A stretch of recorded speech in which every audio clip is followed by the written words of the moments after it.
Amendment Bill, which is currently before Parliament. And this, of course, also relates to the disclosure of the donations that are being made by private entities to political parties. Remember that the threshold is 100,000. CASAC has issued a statement a bit earlier on, and they are saying that essentially what this amendment does is that it removes that particular element around the 100,000 threshold that needs to be disclosed. But we will be speaking to Minhaj Jinnah, who is the Executive Director of My Vote Counts, who's currently monitoring the voting that is taking place in the National Assembly. So those are the stories that we have on the agenda this afternoon. Anything else that you'd like to place on the agenda on 0614-104-107, and you can also drop me an X at Aldrin Sampear.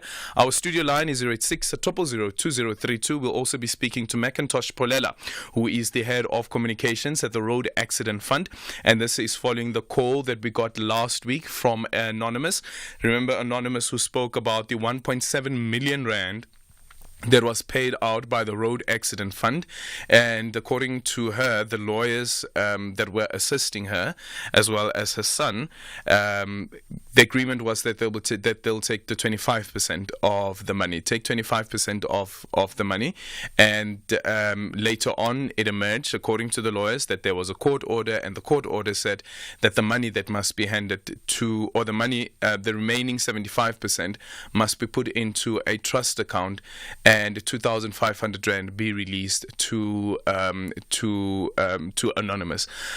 This matter is being investigated by the Road Accident Fund. The Legal Professional Council is also looking into this matter as well.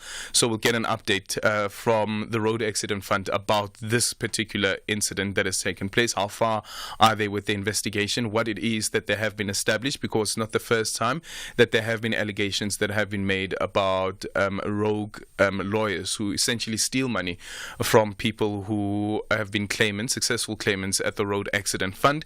But some people have also pointed out that you could find that in the case where a minor is involved, the court could order that a trust be set up, and according to the documents that we've looked at, the court did say that a trust must be set up.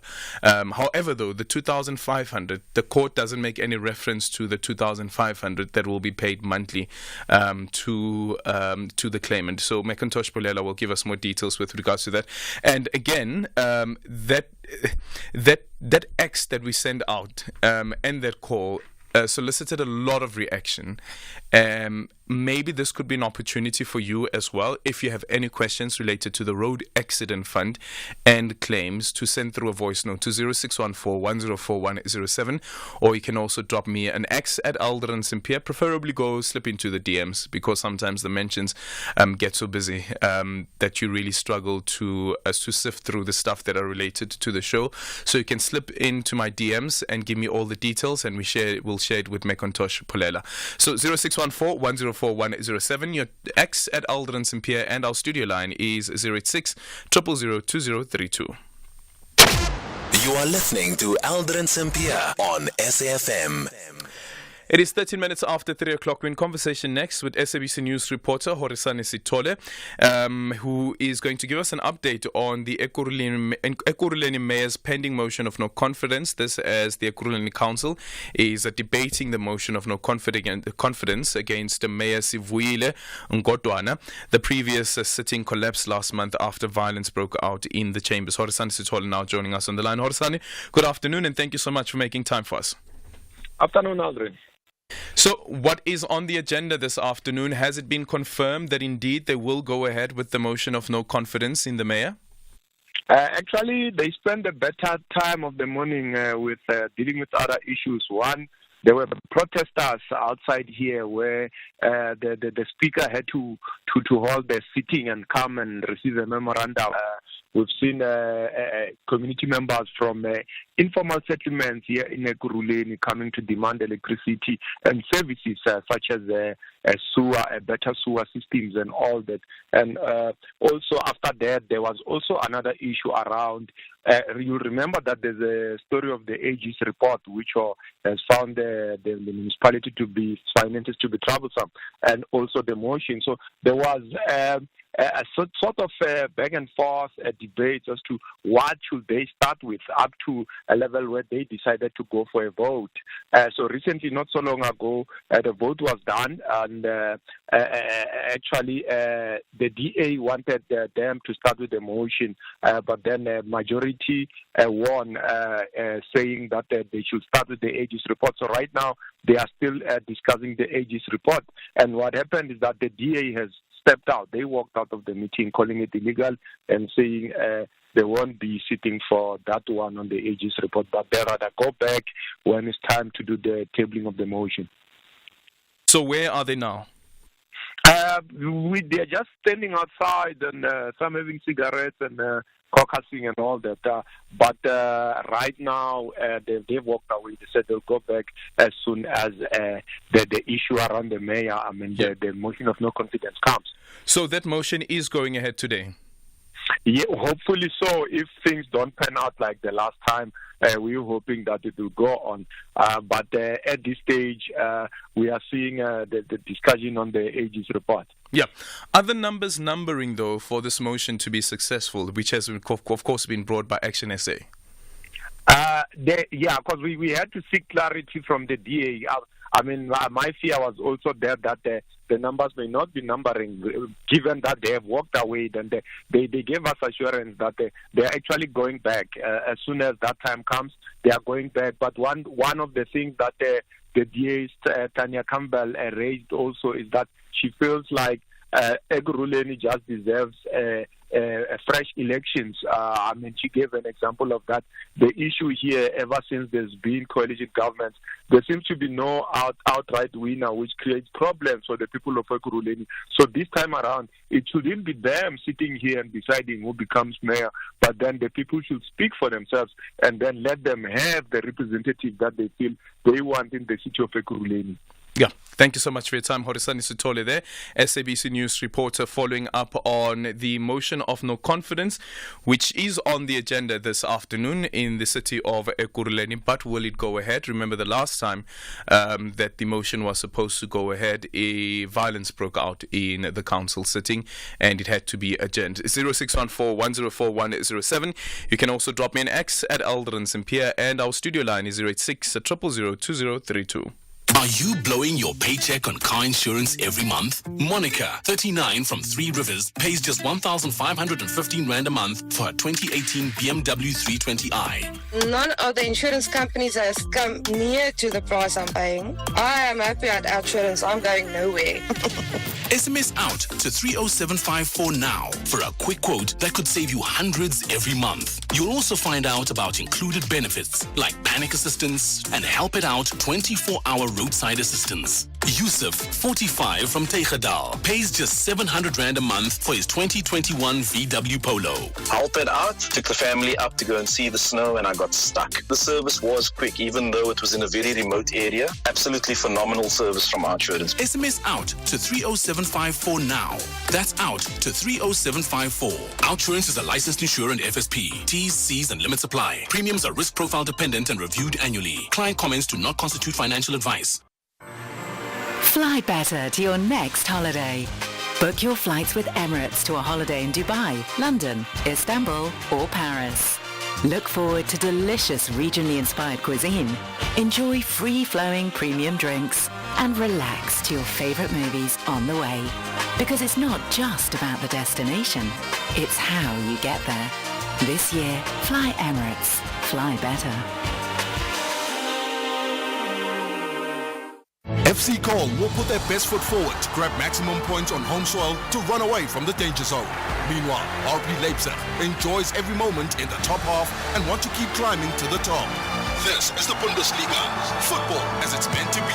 Experience the German style of the game. FC Köln versus RB Leipzig on Friday, 15 March at 9:30 p.m. Live on SABC Sport on DTT Channel 4.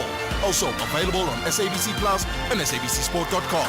Hashtag We Love It Here. Brought to you by SABC Sport. For the love of the game. The Powerball jackpot, estimated at 76 million rand, is set to make it rain lots of cash this March. That's right, play Powerball for an estimated 76 million rand jackpot this Tuesday, and luck could be on your side. Buy your tickets now in store on the nationallottery.co.za. That is nationallottery.co.za. The mobile app, cell phone banking, or simply dial *120 *7529 hash for USSD. Panda Pusha Play. Players must be 18 years or older. Play responsibly. Ituba is the proud operator of the National Lottery. Going beyond the headline with Aldrin Sampear. 0614-104-107, and you can also drop me an X at Aldrin Sampear. Israel's foreign minister has appealed to members of the United Nations Security Council to put pressure on Hamas to immediately and unconditionally release all hostages held since October the 7th. Minister Israel Katz was addressing the council during a session examining the recent UN report that found clear and convincing information that victims of the Hamas attack on Israel were subjected to rape and sexualized torture. The report by the Office of the Special Representative on Sexual Violence in Armed Conflict also found that there were responsible or reasonable grounds to believe that such abuses of hostages were ongoing. For his part, Palestine's envoy pointed to the massacre of civilians in Gaza, highlighting the toll on women and girls at the hands of Israel's military offensive in the enclave. Sean Bryce Peace has the story. Israel's chief diplomat accused Hamas of crimes against humanity of the highest level possible, pointing to Israeli women and girls that were allegedly raped, murdered and mutilated by Hamas. Listen to Foreign Minister Israel Katz. Hamas is not speaking on behalf of the Muslim world, and we are asking you to condemn the sexual violence crimes these barbarians committed in the name of the Muslim religion. I'm demanding from the Security Council of the United Nations to put as much pressure as possible on the Hamas organization to release immediately and unconditionally all kidnapped hostages. Today, at this moment, as we speak, they are being abused, attacked, and in great danger. United Nations, please try your utmost to stop this living hell on earth. A recent report by the Special Representative of the Secretary-General on Sexual Violence in Armed Conflict found reasonable grounds to believe that conflict-related sexual violence, including rape and gang rape, occurred in several locations during the October 7th Hamas attack, including against hostages. It also pointed to a pattern of undressing and restraining victims, which, although circumstantial, may be indicative of some forms of sexual violence. The report further noted concerns raised by Palestinian stakeholders in the West Bank about cruel, inhuman and degrading treatment of Palestinians in Israeli detention, including the increased use of various forms of sexual violence, including invasive bodily searches, threats of rape and prolonged forced nudity. Palestine's envoy Ambassador Riyad Mansour told the Council that nothing could justify violence targeting civilians. We once again reiterate, nothing can justify violence targeting civilians. Nothing can justify violence targeting civilians, regardless of their religion, ethnic cleansing, nationality, sexual orientation. Nothing can justify that. Any civilian, including sexual violence, one of the most abhorrent forms of violence. Mansour argued that the only way to allow Palestinian and Israeli families to reunite with their loved ones was an immediate ceasefire now. I'm Sherman Bryce-Pease in New York. Aldrin Sampear on Beyond the Headline. It is 23 minutes after 3 o'clock. We're in conversation next with the Haitian ambassador to South Africa, Jacques Junior Barrel. Following weeks of mounting pressure and increasing gang violence in Haiti, the country's Prime Minister, Ariel Henry, has finally resigned, according to various reports. He will step down after the establishment of a transitional authority that will govern the country until new elections are held. For more on this, we now speak to the Haitian ambassador to South Africa. Ambassador, good afternoon. Thank you so much for making time for us. Can you give us an update with regards to what's currently happening in your country, as well as the resignation of the Prime Minister? Ambassador, good afternoon. Can you hear us? Ambassador, can you hear us? Okay, we seem to be struggling there. The line just dropped there. We're going to see if we can try and get back the ambassador of Haiti with regards to what's happening in the country with the gang violence. And as we indicated earlier on as well, is the ongoing gang violence that has now led to the Prime Minister resigning, but also the gangs taking control of various cities in Haiti. Okay, we have the ambassador back on the line. Ambassador, good afternoon once again. Thank you so much for making time for us. Please tell us more about the decision by the Prime Minister to resign and the current situation in Haiti. Good afternoon, Alvin, and good afternoon, everyone who's listening, and thank you for the opportunity to give you an update of what's happening in Haiti. The decision behind the Prime Minister to resign, I can't really speak on it because he literally made an address to the nation yesterday, but it was very difficult for the Prime Minister to actually stay after all the violence that's been happening and the way the political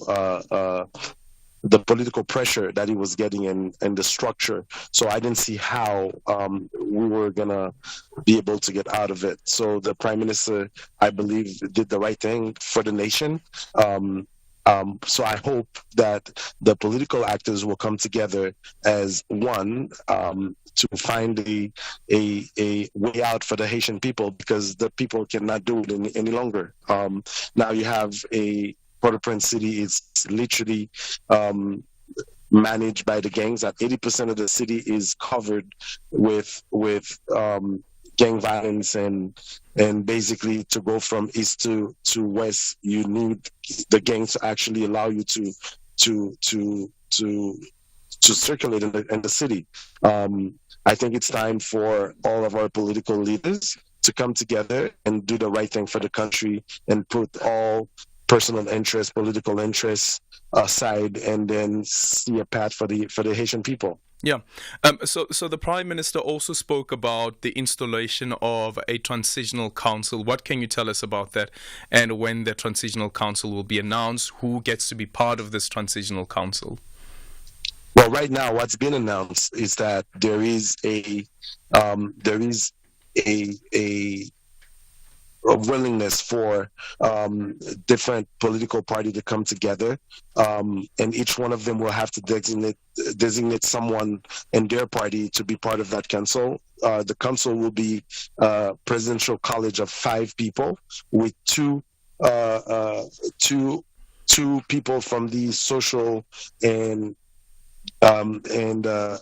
social community as observers, to come in and create a government by now designate a prime minister, because in our system, the president is the executive, and the person who actually run government is the prime minister. So we would need to have them to designate a prime minister, which should be fast, because we don't have our parliament right now is dissolved. Mm-hmm. Usually you have to go through parliament for parliament to actually agree on the prime minister. Now, right now, that presidential council will be able to do it directly, and then from there, their sole mission will be to do election, because election is really what's going to take us to the right path.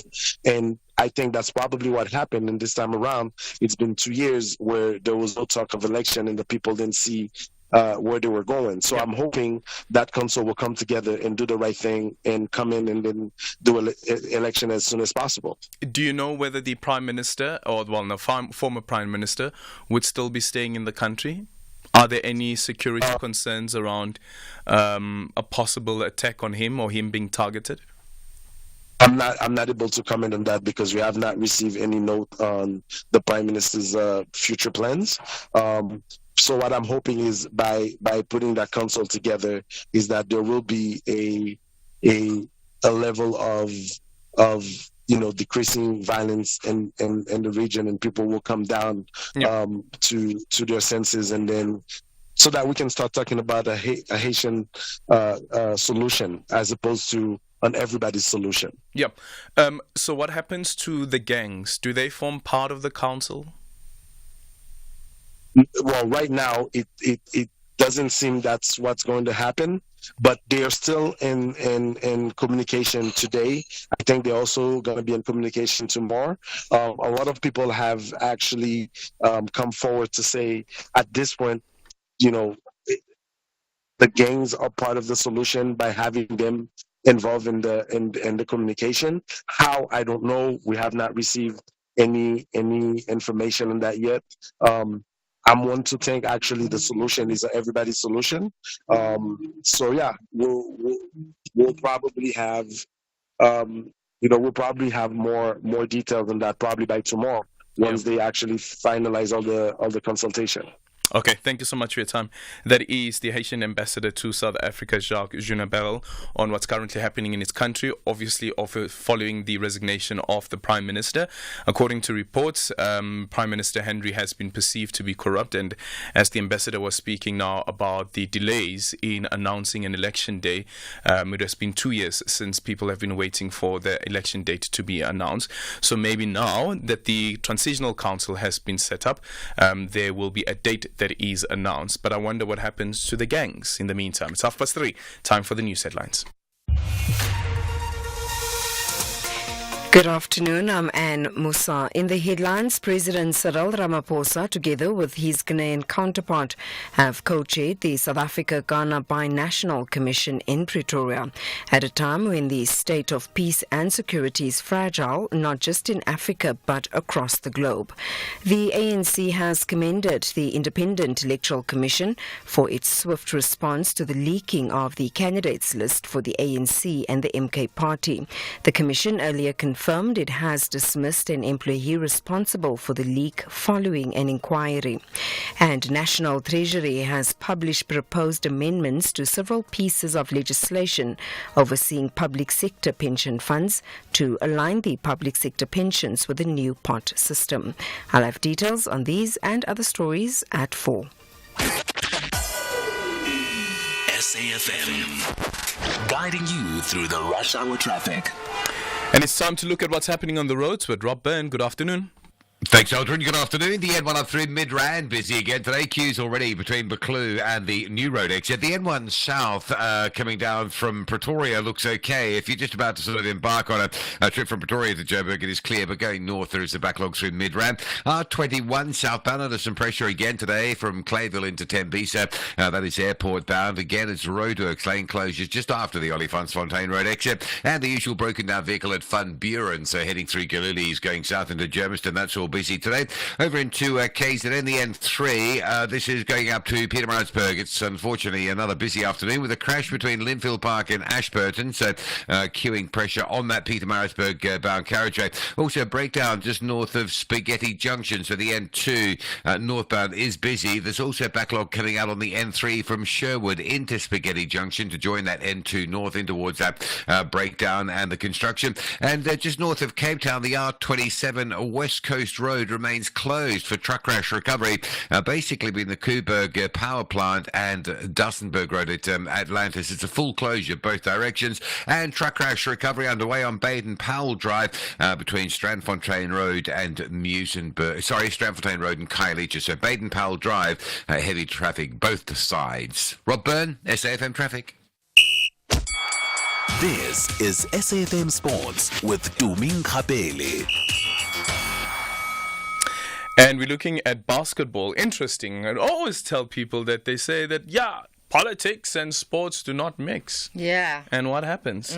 This is one of those cases. Yeah. Good afternoon, Aldrin, and a very good afternoon to you who's listening to the sports bulletin, starting off with basketball. The Basketball Africa League, to be specific. Burundi's Dynamo Basketball Club has been withdrawn from the 2024 BAL season. This is after forfeiting a second game today. And according to the BAL statement, the club from Burundi has refused to comply with the league's rules that govern jersey and uniform requirements. So what happened was, in their first Kalahari Conference game against Cape Town Tigers on Saturday, Dynamo covered the sponsor's logo that's written "Visit Rwanda" on their uniforms with black tape, and this was apparently due to the political tension between Rwanda and Burundi, while the other teams in the group had the logo clearly displayed on their clothing. Now, with Dynamo forfeiting its game against Petro de Luanda today, according to International Basketball Federation rules, 2 forfeited games triggers the club's automatic withdrawal.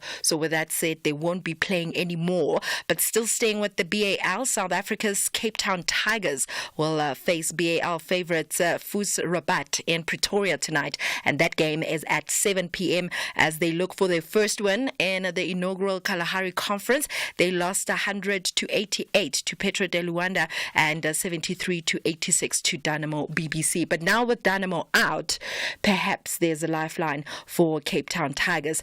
Then in rugby, newly reappointed Springbok coach Rassie Erasmus has confirmed a repurposed coaching and management team today. He announced coaches Tony Brown and Jerry Flannery, emphasizing the need to evolve the team's playing style. Brown, who is a former All Black fly half, brings a wealth of experience and a fresh attacking perspective, while Flannery, who used to play for Ireland, he was a hooker. He'll now oversee the renowned Springbok defence. Erasmus has also added a performance analyst in Paddy Sullivan, who worked with the team as a consultant at last year's Rugby World Cup. And Sullivan has been a performance analyst for French top 14 team Montpellier for the last 3 seasons. So we are in good hands when it comes to our national team. In football, Bafana head coach Hugo Bruce believes that Orlando Pirates' exciting attacker Patrick Maswangaye has got what it takes to be Themba Zwane's replacement in the long run. Now, Maswangaye is one of the 10 changers of the team that finished 3rd at the recently concluded Africa Cup of Nations tournament in Cote d'Ivoire, and Bruce sees Maswangaye as a possible replacement for Zwane in the long term. So what I saw from him, and I think he can be the one for the future. I saw him playing Wednesday, and after the game we talked with Hellman and we said, But then I saw him playing Saturday. He played a very good game, and this is what I want to see from him in Bafana. So when he can achieve that level also with us, he can be someone for the future. He can be someone that can replace Themba for the future. Well, still staying with football, in some shocking news, a whopping 62 players have been suspended by the Cameroon Football Federation for age cheating, and this includes Wilfred Nathan Douala, who played in the Africa Cup of Nations. If you remember, it was said that he was 17 years old, but if you looked at him, he looked a little bit older. The players were found to have lied about their ages in some cases by over a decade, raising serious integrity concerns for Fecafoot and the Confederation of African Football. And the Federation's investigation revealed that Douala's true age was completely different from what he had claimed, throwing his promising career into jeopardy. And the ironic thing about this is that he was considered one of the hopeful young players at the Africa Cup of Nations. But a lot of people kept on saying, hi, this he doesn't look 17. This young player doesn't look 17. But ending things off with Team South Africa news at the Africa Games. They have bagged another 21 medals in an action-packed Monday. In addition to the women's T20 cricket team booking a final spot, the swimming team continued to rake up medals with 4 golds, 5 silvers and 4 bronzes in the pool. Caitlin Delanga, who is a rising star at a young age of 20 years, was among the standout performers. She bagged a 3rd individual medal in the 50-meter breaststroke. I think the team as a whole, we're keeping each other motivated, and the vibe is just so nice. The support is amazing, and it just makes me want to just push even harder. And I think once the first gold medal is out the way, everyone just has the confidence, and so then we just want to take all the gold home. Well, that's it. It's a wrap from my side for now. I'll have more in the next hour for SAFM Sport. I'm Dumin Kapele. The Mazda CX-60 3.3-litre turbo diesel. That six-cylinder engine will take you by surprise. Succumb to its powers. Experience the Mazda CX-60 3.3-litre turbo diesel for yourself. Did you know that load shedding only happens when electricity demand exceeds supply? Eskom's team of specialists manages the grid 24 hours a day, 365 days a year to protect the electricity network. You can help reduce load shedding stages by continuing to use less electricity, particularly between 5 and 9 in the morning and evening when demand is high. Government and Eskom working hard to reduce and ultimately end load shedding. FC Cole will put their best foot forward to grab maximum points on home soil to run away from the danger zone. Meanwhile, RB Leipzig enjoys every moment in the top half and want to keep climbing to the top. This is the Bundesliga, football as it's meant to be. Experience the German style of the game. FC Köln versus RB Leipzig on Friday, 15 March at 9:30 p.m. Live on SABC Sport on DTT Channel 4. Also available on SABC Plus and SABCSport.com. # We Love It Here. Brought to you by SABC Sport. For the love of the game. The only talk radio afternoon drive show that makes sense.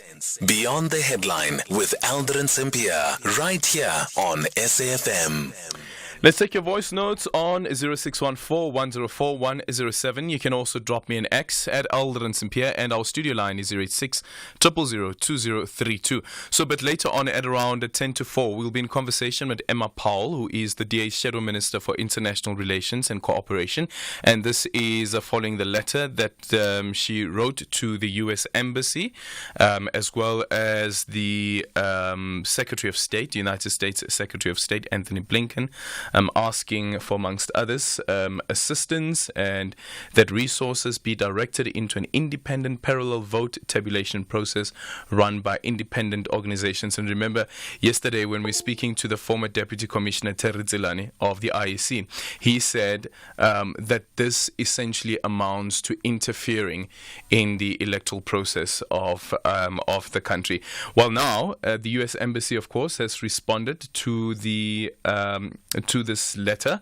Well, let me not say responded to the letter. Well, responded to media inquiries about the letter. So we'll find out from Emma what the U.S. Embassy had said to them, what the response were. But in the media statement, the spokesperson for the U.S. Embassy in Pretoria, David Feldman, said that South Africa is a sovereign democracy that runs its own electoral processes. The Independent Electoral Commission has a long-standing and excellent reputation for conducting free and fair elections. So that is from the U.S. Embassy. But remember that they've also written to various other high commissioners and embassies, including the G7 countries, as well as the Scandinavian foreign ministries, and this is part of a decision that was taken by members of the multi-party charter. So we'll be speaking to Emma, who'll be joining us at around 10 to 4. 0614-104-107, and you can also drop me an X at Aldrin Sampear. #SAFMBTH. Hi, good afternoon, Adrian. This is Salim. The DA's letter tantamount to trying to get interference from overseas. You see, this is a regime change agenda. Obviously, they are not going to do well, so they're going to say that the votes were rigged and it's not free and fair. I suspect that DA got some sinister agenda when they sent this letter. Again, Aldrin and the SAFM listeners, I think, the parents must be very severe, strict about those, transporting their children to school, especially the men. You know, the music is always loud in the morning, and then when they come back. But can't they just like finish to transporting those children, and then they can like maybe volume in their music instead of like, you know, the children, they are at the, you know, noise in the morning, noise when they come back. This is uncalled for, you know, playing those kind of music and so on. So, but let me hear the Ekurhuleni. You are listening to Aldrin Sampear on SAFM. Let's go to Veli, who's joining us from Kuma. Good afternoon. Good afternoon, Aldrin. Look, Aldrin, man, I've got two questions. The first one is, just tell me, Aldrin, for argument's sake, we've got an ambassador of Haiti in South Africa. So I would listen to the radio. To me, it seems as if each and every country in the world, we may have their ambassadors here in South Africa. Yeah, South Africa, I think, has the second, if not the biggest, delegation of foreign embassies, and then also outside as well. So, how is it possible? So, does it mean that you befriend each and every country in the world? No, it doesn't mean that you're befriending them. It doesn't mean that you're befriending them. It's for diplomatic purposes. You don't necessarily have to be friends with the people. But you get my point. In other words, how many countries in the world do we have? So it means I'm going to accommodate all these ambassadors in my country. Okay. So the last point, Haitian gang violence. That is overpowering the country, Aldrin. Do we associate that with the Boko Haram and other extremists who came up now recently in Nigeria, abducting some more and more kids? So the fault lies with the management or the weakness of the country or the policy of the country, that you may be overcome or overwhelmed by a mere gang terrorism, and then it overpowers you to the level that Kenya must send its soldiers over. Police, not soldiers. Police. Isn't it disgraceful on the part of the governance itself, Aldrin? Yeah, that's one of the strangest things for me. First of all, looking at the characterization of these groups as gangs, and the violence being characterized as gang-related violence. And like I asked the ambassador the last time we spoke to him before today, it's like, why isn't it being considered a militia group? Because also, it seems to me that they're pushing for regime change. And now also that you have the Prime Minister who has resigned, I wonder how many political actors, now speaking about political actors, the political elite, are actually in cahoots with the so-called gang leaders that have also broken into prisons and let prisoners out as well, to push for this regime change that would lead to Henry stepping down. Now he has stepped down, and now there's going to be a council that is set up to pave a way towards the elections. How do you set up a council that does not include the gang, people from the gangs, the so-called gangs, if the problem that we are reporting on is actually gang-related violence? Unless if we are saying, or somebody says, that actually some of the political parties would be advancing the interest of the gangs. The so-called gangs, by the way. 0614-104-107, and you can drop me an X at Aldrin Sampear. Hi, Aldrin. We only hear about rebels. They are fighting the president, the sitting president, till they take over. Now in Haiti, things have turned around, like the gangsters. We know the reputation of the gangsters. They are disrupted, killing, destroying, lawless. So how these people will be part of the government? Thank you. Roger, Cape Town. Good afternoon, Aldrin. It's Busiso in Manfred. I think the ANC is decampaigning itself by including those who are fingered by the Zondo Commission into their list. They are just showing us a middle finger. I've been supporting as ANC for a long time, but now they are very, very stubborn. They don't want to listen. They say they are fighting corruption, but why do they include the likes of Gigaba in their list? No, I'm done with ANC. Thank you. It's Manfred. Get South Africa's best adventure SUV. The new Ford Everest Sport 2-liter auto bi-turbo 4x2, now from only $14,499 per month with no deposit. With 20-inch alloy wheels and black exterior accents. Get the new Ford Everest Sport at your nearest Ford dealer today. T&Cs apply. Gautrain is for the legends who make moves to save and pay from as little as 35 Rand from Hatfield to Centurion. Is for Ekurhuleni, who steady chill on neutral on a downhill just to save fuel. So when it comes to travel, make moves that save and pay from as little as 35 Rand from Hatfield to Centurion Station. Gautrain, for people on the move. MasterChef, the biggest, most loved culinary TV show on the planet, is coming to S3. This fresh local version of MasterChef South Africa will cook up a storm on S3 for the first time in 2024. Enter on www.masterchefsa.tv and start prepping for the opportunity to win R1 million and the prestigious title of Mzansi's new MasterChef. Entries close on the 15th of March. Channel A Better You only on S3. Open up. Aldrin Sampear on Beyond the Headline. Afternoon, Andren. This is Magdalene from Bloom. Liratodi, good afternoon. Aldrin, how are you?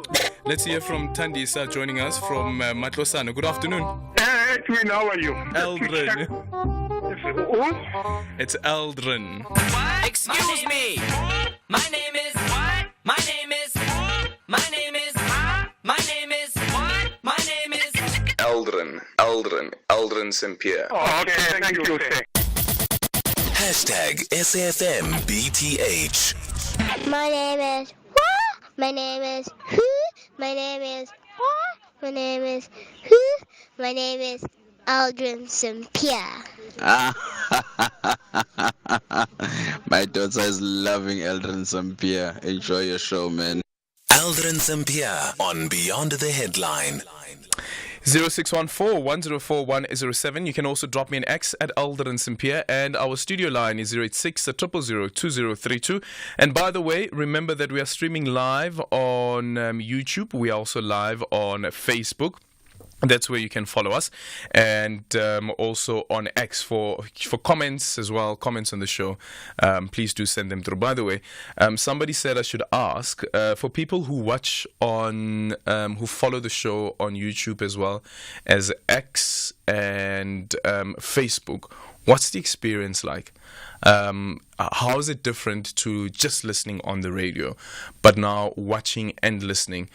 Is there any difference at all, or is it same old, same old? For the people who choose to listen or watch on YouTube as well as Facebook and X, 0614-104-107. You can also drop me an X at Aldrin Sampear.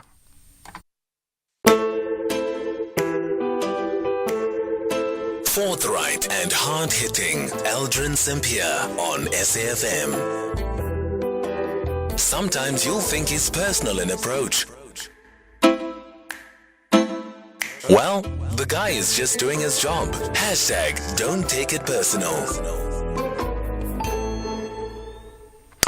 It is 8 minutes now before 4 o'clock. We're in conversation next with the DA's Shadow Minister for International Relations and Cooperation, Emma Powell. So the U.S. Embassy has reacted to the multi-party charter letter that was drafted by several opposition parties in South Africa and the Democratic Alliance, asking the U.S. and several other nations to help counter threats of domestic and foreign interference in the upcoming election that is due to take place in May this year. According to its statement, the embassy has no reason to doubt South Africa's electoral system adding that the IEC has a long-standing excellent reputation for conducting free and fair elections. Emma Powell is now joining us on the line. Emma, good afternoon. Thank you so much for making time for us. Outside of the statement that the U.S. Embassy has given the media, have they responded, though, to your letter? Hi, thanks for having me. So I am not in a position to disclose which embassies have and have not responded. It wouldn't be fair of me to say publicly that we will be meeting with X, Y, or Z, or to disclose any details of conversations that we have with embassies. I also don't believe that it is fair to single out the United States as has been done. We understand that given the status of the United States in the world as a global superpower, that there is huge interest in the US's response. But I think it must be noted that our letter went to 13 nations and a variety of regional blocs. So I'm unfortunately not at liberty to disclose the details of our direct correspondence with individual embassies. Okay, I want to start first with the U.S. Embassy. Have they responded to you? As I say, I am not going to disclose the details. Don't disclose the details. Has the U.S. Embassy responded to you? I'm going to repeat what I said. I'm not asking for the details. Has the U.S. Embassy responded to you? As I say, you're not going to get an answer from me. I'm not going to say which embassies have and have not responded, or which embassies we will or will not be meeting with. I'm so sorry. It's not personal. It's just protecting our relationships. Emma, what do you mean? It would not be fair of me. Emma, what do you mean? We're speaking here about a multi-party charter, some of the political parties represented in Parliament, some of them actually being paid by our tax money. These political parties have conversations with various embassies, essentially casting doubt on the ability of the IEC to conduct a credible election, and you can't disclose what they have said to you in response? No, I can't disclose what they have said in response. What we will do, as my letter said, we will be meeting with a variety of embassies in April, and what we will do is we will provide a detailed statement after we have had permissions from various embassies to disclose what support will and will not be provided. But I just want to pick up on a point that you've made there, saying that this letter has potentially cast aspersions or doubt on the IEC or South Africa's ability to hold free and fair elections. Now, there is absolutely no aspersion being cast on the IEC at a structural level. The deployment of additional independent domestic observers, as well as the deployment of international monitors, is standard practice in democracies across the world. We've asked that these resources are deployed not to our party or to any specific party, but to civil society organizations. And then, of course, the request I think that's most important here is that any technological resources that can help to protect South Africa from sinister attempts to potentially manipulate the election by undemocratic foreign governments is provided. So what we've done is, as you know, that letter was sent by the multi-party charter, 11 political parties in February. The DA then sharpened that request and sent it to 13 embassies and 2 regional blocs on Friday. It's been quite deliberate that it has just been the letter to the United States that has circulated in the public domain, and I believe that there are geopolitical reasons for this. But this is a standard request. The IEC are absolutely competent, but the deployment of additional boots on the ground to monitor and to oversee benefits everybody who wants a free and fair election. Yeah, so we've had previous elections, 6 elections, and the DA never had a problem, or DA never asked for any extra monitors or observers that would come through. Is that correct? We have always worked with civil society organizations. This is unprecedented. Let me put it this way: it's unprecedented that you've done this. So this would be the first time that we've written this kind of correspondence. Absolutely, and it's because of the stakes of this election. So we know that in this election, for the first time since 1994, the ANC risk losing their 50% majority, and we know the stakes for South Africa: millions of people living in grinding poverty, unable to access basic services, navigating up to 9 hours a day of load shedding. But let's just get to the nuts and bolts here, because I think that a lot of people are saying, but hold on, we know that the stakes are high in this election, but this is a relatively unprecedented move, so why now? And are you casting aspersions on the IEC? As I've said, we're not casting aspersions on the IEC, but if you recall the 2021 local government election, certainly in Cape Town, quite a substantial number of recounts were filed with the IEC. And those recounts, in fact, led to the seat allocation in the city of Cape Town's council changing, where certain parties like mine lost a seat and certain parties gained a seat. I had a VD in my constituency where we asked for a recount, and the DA was attributed an additional 1,000 votes from what was originally submitted on the election result slip. These are not deliberate, nefarious intentions by any individual persons or parties. This is the outcome or the result of natural human error that takes place. Now, we've got 24,000 voting stations across South Africa, and we need boots on the ground and eyes on the ballot slips. Essentially, it means that you don't believe that the IEC has the capacity to ensure that the elections are free and fair. And by the way, also, you ask that resources be directed into an independent parallel vote tabulation process run by independent organizations. Yeah, so PVT is a very standard process that is run in democracies all over the world. We've actually currently got 2 PVT systems that run in South Africa. So this is happening. What we are asking for is that resources be directed into this. Now, what a PVT does is 24,000 voting stations. No individual party in South Africa has the ability to have eyes and ears at each one of those stations. This is why we need additional independent domestic observers. This is why we need additional international observers. And then what a PVT does is it runs from a very technological process that neither you or I would understand. It's run by independent watchdogs, and it picks up where there are anomalies based on the trends at stations from previous elections. It is then able to flag those and get eyes on those. So if there were, for example, to be individual human beings, this has not got to do with the IEC, the IEC's agents, or any form of structural level of intended, you could say, let's say, corruption, because we believe that the IEC are competent, that they are free and fair. But human beings are fallible. And so what PVT does is where there are potentially areas where we need to get eyes onto the station, a PVT running algorithms will pick that up. Now, I cannot understand, other than, of course, the fact that the ANC, we believe, has got a lot to hide, as do some of the actors that are... You've got a lot to hide too, Emma. A lot to, in terms of me not being willing to disclose the details of discussions with the embassies. Yeah, I definitely am not going to disclose those at present. That wouldn't be fair on those embassies. But we're just quite astounded by the fact that the ANC hit the panic button. I mean, yesterday we had the ANC speaking on Russia Today. It was quite wild. The president's issued a statement. If the ANC had nothing to hide, they would have no problem with the close scrutiny of these elections. If the DA has got nothing to hide, they've got no problem with revealing who these embassies are that have responded to you, what sort of assistance you would be receiving from them. But unfortunately, right now, you want to protect those relationships. We've run out of time, Emma. Thank you so much for your time. Emma Powell is the DA Shadow Minister for International Relations and Corporations.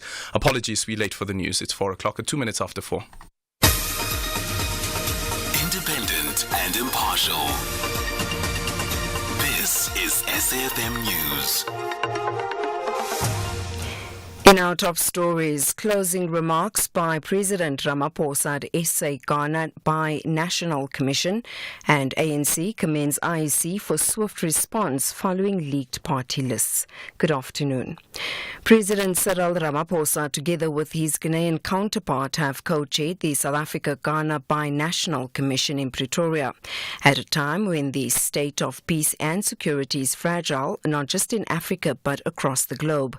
Ramaphosa says internal strife, conflicts and wars compounded by terrorism and violent extremism are a major obstacle to peace, security and stability. He says they threaten to constrain developmental efforts and recovery from the COVID-19 pandemic. Ramaphosa was speaking during the closing of the second session of the Bi-National Commission. The ANC has commended the Independent Electoral Commission for its swift response to the leaking of the candidates list for the ANC and the MK party. The Commission earlier confirmed it has dismissed an employee responsible for the leak following an inquiry. The ANC says the leak has jeopardized the personal details of candidates. National Treasury has published proposed amendments to several pieces of legislation overseeing public sector pension funds to align the public sector pensions with the new pot system. Treasury says these adjustments will extend the new system benefits to the public sector employees, which is scheduled to be implemented on the 1st of September 2024. Gauteng has experienced a reduction in rape, sexual assaults and contact sexual offences between October and December last year. That's according to the Gauteng Police Commissioner, Lieutenant General Tomi Mtombeni. He briefed members of the Provincial Legislature's Portfolio Committee on Community Safety on the province's crime stats for the third quarter of the 2023-2024 financial year. The Defence Counsel for the three Radzuma siblings accused of killing two SAMU leaders wants all the 150 state witnesses to be called to testify in the High Court in Thohoyandwe in Limpopo. The state had indicated its intentions to cut down on the number of its witnesses. The siblings are being tried for the murders of Timson Musecho, Ronald Mani, and a person of interest in the killings. The deceased were killed in separate incidents in Thohoyandwe in January 2019. They were against municipalities investing public funds in the now defunct VBS Mutual Bank. And finally, a ship towing a barge loaded with almost 200 tons of food aid has left a port in Cyprus for Gaza. It's the first shipment along a maritime corridor expected to bring the much-needed assistance to desperate Palestinian civilians. The UN says a quarter of the population in Gaza is at risk of starvation. Recapping the top story, President Cyril Ramaphosa, together with his Ghanaian counterpart, have co-chaired the South Africa-Ghana Bi-National Commission in Pretoria at a time when the state of peace and security is fragile, not just in Africa but across the globe. For SAFM News, I am Anne Musa.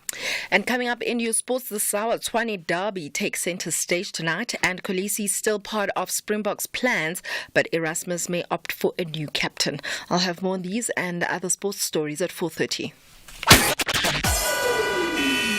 SAFM, guiding you through the rush hour traffic.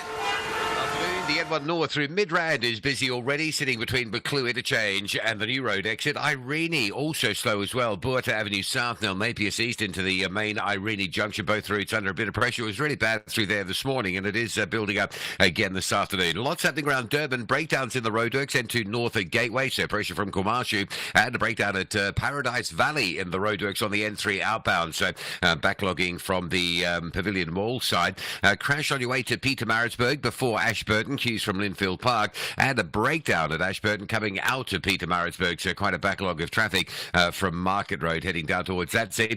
Two closures around the Cape Town area today. Baden Powell Drive is closed to the bottom of Mitchell's Plain. It's closed between Swartklip Road and Isleben. Full closure of Baden Powell for truck crash recovery. And the West Coast Road, the R27, is closed effectively between Melkbos and Dussenberg Road, the exit to Atlantis. So Atlantis to Melkbos, full closure of the West Coast Road both ways. to recover an earlier truck crash. Rob Byrne, SAFM.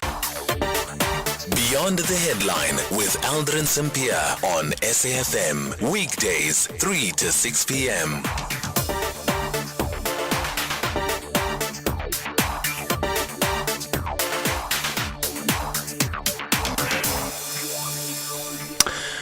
It is 8 minutes now after 4 o'clock. Coming up on the show in this hour, we're in conversation with the Road Accident Fund following a call that we got last week from Anonymous around 1.7 million rand that was paid out to her, I think, and the son as well. And the money being later deposited into a trust account, according to the lawyers that she got to assist her. The 25% as promised and as agreed to, she says, had been paid by the lawyers, or the lawyers did take the 25% from the 1.7 million, and the rest of the money was then deposited into a trust account, according to the lawyers again. And they said that they'll be paying her every month 2,500 rand. And they argued that it was on the basis of a court order, like we did indicate earlier on.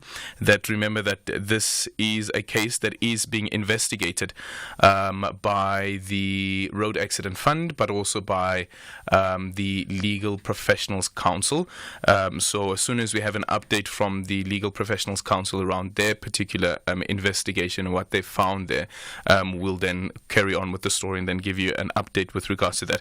And then at 4:45, we speak to Linton Lefrere, who is a brand manager for 67 blankets for Mandela's Knitwits, who's speaking to us about the 67 blankets for Mandela's Days, who just recently donated toys and blankets to the Hopelands village that cares for abandoned babies. That conversation is coming up at 4:45.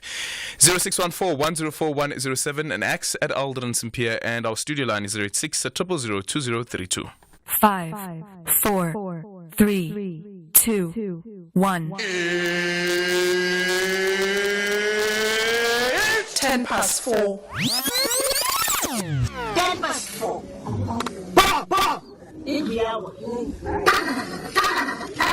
This is Aldrin Sampear on Beyond the Headline.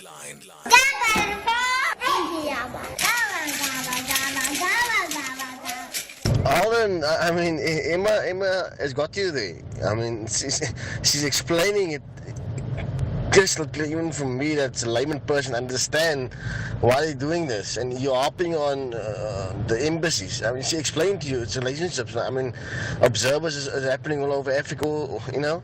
So she's explained it. I mean, just because now it's a DA again, it's just. I mean, she's explained it. There's nothing to it, you know. She wins the battle. Yarr, Aldrin, just like, man. I really cannot believe what the Shadow Minister of DA is actually saying, you know.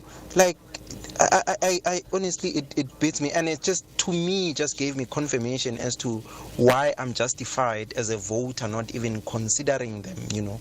That these are people, their approach is so shallow, their approach is they've got this narrow political interest and not putting the country, you know, first, you know, that they can go and have secret meetings with foreign governments discussing the future of this country, and they do not even want to open up about those things and want to claim that this is done, you know, all in the name of protecting the interest of this country. Man, yes, like. Good afternoon, Aldrin Masalayan and Pumalanga, but original from Limpopo. Aldrin, I like the U.S. response to the DA declining their request, but then that's just a media response. I wonder what did they talk about behind closed doors, you understand? Because it can't just be a letter it's sent, then a response is received. No, I'm sure they talked secretly behind closed doors. But how about this? Look at this scenario. The U.S. declines to assist, but then another country backed by the U.S. assists the DA in this request, and the U.S. company funds or produces technology that will be assisting the DA in what they want. And you'd find that the U.S. government is backing it. But then in front of our eyes, it's a different story. Yeah, apologies once again. And thank you so much, Toby. I kept on referring to the Legal Professions Council. It is the Legal Practice Council. It's the Legal Practice Council. Thank you so much, Toby. It's the Legal Practice Council that is also investigating that case. Speaking about that case, so last week we had an anonymous caller who shared a question regarding the road accident fund after losing a loved one. Her application was approved as she had a young son and the money was placed into a trust on behalf of the son. Her question was on whether lawyers can put the money dispersed by the road accident fund into a trust after the death of a claimant, and if the spouse can access those funds outside the lawyers assigned. To help us navigate the matter and the role of the road accident fund, we're speaking to Macintosh Polela, who is the head of communications at the road accident fund. But just quickly take a listen to that conversation that we had with Anonymous last week. Let's go to Anonymous, who's joining us from Durban. Anonymous. Hi, how are you? I'm well, thanks. I'm very well, thanks. I just wanted to know, is it okay for my attorneys to hold my son's money and say they're gonna invest it, but they're putting the funds through the trust? I don't know, the trust, or they have a court order to put the money on the trust. So I just wanted to find out, is it something that is done now, or it's me who doesn't understand? So has the money now been paid out by REF? Yes, it was paid out, I think it was last month. The money was paid out by REF last month? Yes, and I haven't received even a cent. If you don't mind, how much was it? It was 1.7 million. 1.7 million? Yes. And the law firm said to you that they will invest this money into a trust account? Yes, they only give me 2.5 per month, 2,500 per month. Wait. Okay, when you got the lawyers to assist you in this claim, what was the agreement in terms of their fees? How much is it that they will be taking? 25%. 25%? Yes. And then in terms of the payout, once REF has made the payout, what was the agreement? Would you get the entire 75% or? I'll get the entire 75%. The entire lump sum? Yes, yes. Okay, and that hasn't happened? No. They told me they have a court order to keep the money and give me 2.5 per month. Oh, I've never heard of this. It's the first time that I'm hearing of something like this. Anonymous, I'm going to put you back to Kanya. We're going to try and see if we can get. Please give Kanya your details, and then what we'll do is we'll do a follow-up with the Road Accident Fund just to find out what is the normal procedure, because there have been lawyers that have been implicated in corruption and also swindling money out of their clients. So please do hang on. Kanya will take your call, and then please give as much details as you can, and then we'll try to bring on the Road Accident Fund sometime next week, and hopefully they'll be able to help you as well offline. 0614-104107. Let's take your voice notes. Well, we speak to Macintosh Polela, who is the head of communications at the Road Accident Fund, joining us on the line. Macintosh, good afternoon. Thank you so much for making time for us. I know this matter only arrived on your desk, I think maybe over the weekend into Monday, but have you been able to establish anything since this case came to light?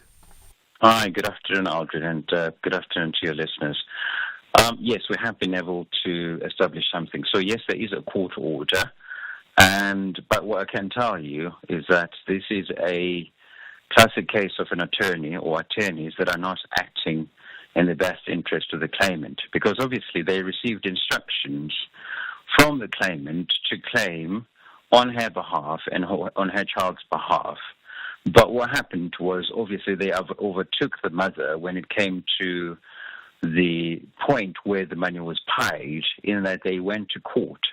They should have gone to court as per the instructions from the claimant. And in this case, the claimant did not give the instruction that this was supposed to be. So basically, what needs to happen here is that these lawyers must be reported to the Law Practice Council, because obviously they acted without the instructions of the claimant, who had instructed them in the first place to claim on her behalf and on behalf of the child. So I can tell you for 100%, and this is a classic case of a an attorney or attorneys that are not acting in the best interest of the claimant, but they are acting in their own interest. What would they be benefiting from this? As you say, that this is a classic case of lawyers acting on their own accord and not on behalf of the client. Well, look, the claimant and the baby are not benefiting. I mean, they're getting 2,500 rand a month. The mother sounds measured and smart enough, like a person who was acting in the first place in the best interest of her own child. And so it was not up to the lawyers to decide for her how the money should be invested. And so what is the baby benefiting out of this? The baby's not benefiting. It's the lawyers that are benefiting. But how? How would the lawyers be benefiting if the money is deposited into a trust? Well, if the money is deposited in a trust account, you must understand that there is interest accrued, depending on the amount of money. So the more money you hold in your account, there's always interest. And it would be interesting to investigate, because the lawyers do this all the time, that they accumulate as much money in the bank account by way of accumulating interest. We can't say this is the case here until we investigate, but it is very, very suspicious. Very, very suspicious.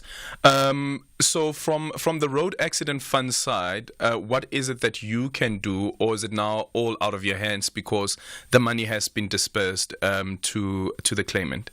No, it's not the case. It's never out of our hands. I mean, we over the weekend, obviously, I spoke to my colleagues and we tried to gather as much information as possible, and we were able to establish that we paid the money and that there was this court order. And obviously, from the side of the mother, it was clear from the start that she did not give the instruction. And so what happens is you come back to us, we investigate the case, and there are cases that we're going to be, obviously handing over to the LPC, and they are now receptive to our matters since we put pressure on them. But we also, put some matters with the ombudsman. The SIU is currently investigating a lot of cases, and so there's a number of avenues that we can take this case through once we've fully investigated it. And if we find that a fraud has been done here, what we do is that we work very well with the Hawks and the NPA. We would refer the case to the Hawks. Okay. In conversation with Macintosh Polela, who is the head of communications at the Road Accident Fund, as we look into a case that we got just before, I think it was on Friday, where Anonymous called in and was concerned and wanted to find out more information if it is within the legal prescript to have what has happened to her with the 1.7 that was paid out to herself as well as the son, and then the lawyers going ahead depositing the money into a trust account based on a court order. Macintosh, just quickly before we go to the line, because we asked our listeners as well if maybe they have certain queries that you would be able to assist and just bring to light certain recourse that is available to them. So with the court order that has been handed down in this particular case, would the magistrate not shouldn't the magistrate also see an instruction that has come from the client or the client being present in court as well? No. I mean, it happens all the time. Take many cases where, for instance, you owe money to somebody and then, you get a court order without you knowing. The lawyers navigate the courts, and they know how to navigate the courts because it's their space. You and I don't know that very well. The mother doesn't know that very well because she's a lay person and we are lay people. And so the lawyers are able to get, court orders all the time, with or without you knowing. I actually had a lawyer who got in touch with me over the weekend as well, who wanted to find out more details about this case, but also then said that there are orders that have been issued similar to hers. However, they can't confirm this. Do you know, as the Road Accident Fund, whether there have been any cases at all where the courts are actually in cahoots with these lawyers? The courts are not necessarily in cahoots with the lawyers. So you must remember that Judge Dunstan Mlambo, in I think it was December last year, in the conference of judges, ventilated the fact that the RAF was a gravy train for lawyers, that the lawyers were lining up in the courts every day to defraud the RAF. where you would find that they would say, this person was knocked by a car, and only to find out that the person, fell and sprained their ankle. So no, it's not the courts that are in cahoots. You must understand that the courts are overloaded with so many matters, and it is something familiar that we have 82% of our cases that go to the court and are settled at the steps of the court or at the corridors of the court, where a judge is just told, this matter has been settled. Please, stamp here and sign here. It's not that they are in cahoots. It's the practice that has been happening over the years, that you have 82% of the cases where the judges are just rubber stamping what the lawyers have written, and that's Judge Dunstan Lambu was warning against this practice, to say they need to look deeper into the documents that they are rubber stamping. Okay, I'm going to quickly read through some of the comments that we received, and maybe a voice note or two as well. This one says, "Hi Aldrin, my son was in an accident in 2017. The road accident fund never paid him. They told him his case has been closed and it's old. He can't wear normal shoes. He must always wear soft shoes, and he can't even run. Last year they told him that they've paid the Tygerberg Hospital. He was never admitted at Tygerberg Hospital." How does something like this happen? I don't know. I mean, it sounds very bizarre to me, because what you would claim through the lawyers. And it sounds to me that it was the lawyers that gave the story to the lady, and I would encourage the claimant to phone our number, which is 087-820-1111. We introduced this call center last year, and a lot of lawyers have been caught out on a lie, because it works very, very effectively. And what it does is that you can check at any step where your claim is, because what the lawyers thrived on was you not knowing where your case was. You were in the dark until such time that they came back to you and told you that this is what the Road Accident Fund has done. They hate this helpline because they have been caught out many, many times, and we're catching them on a lie. So I encourage the listener to call us on 087-820-1111.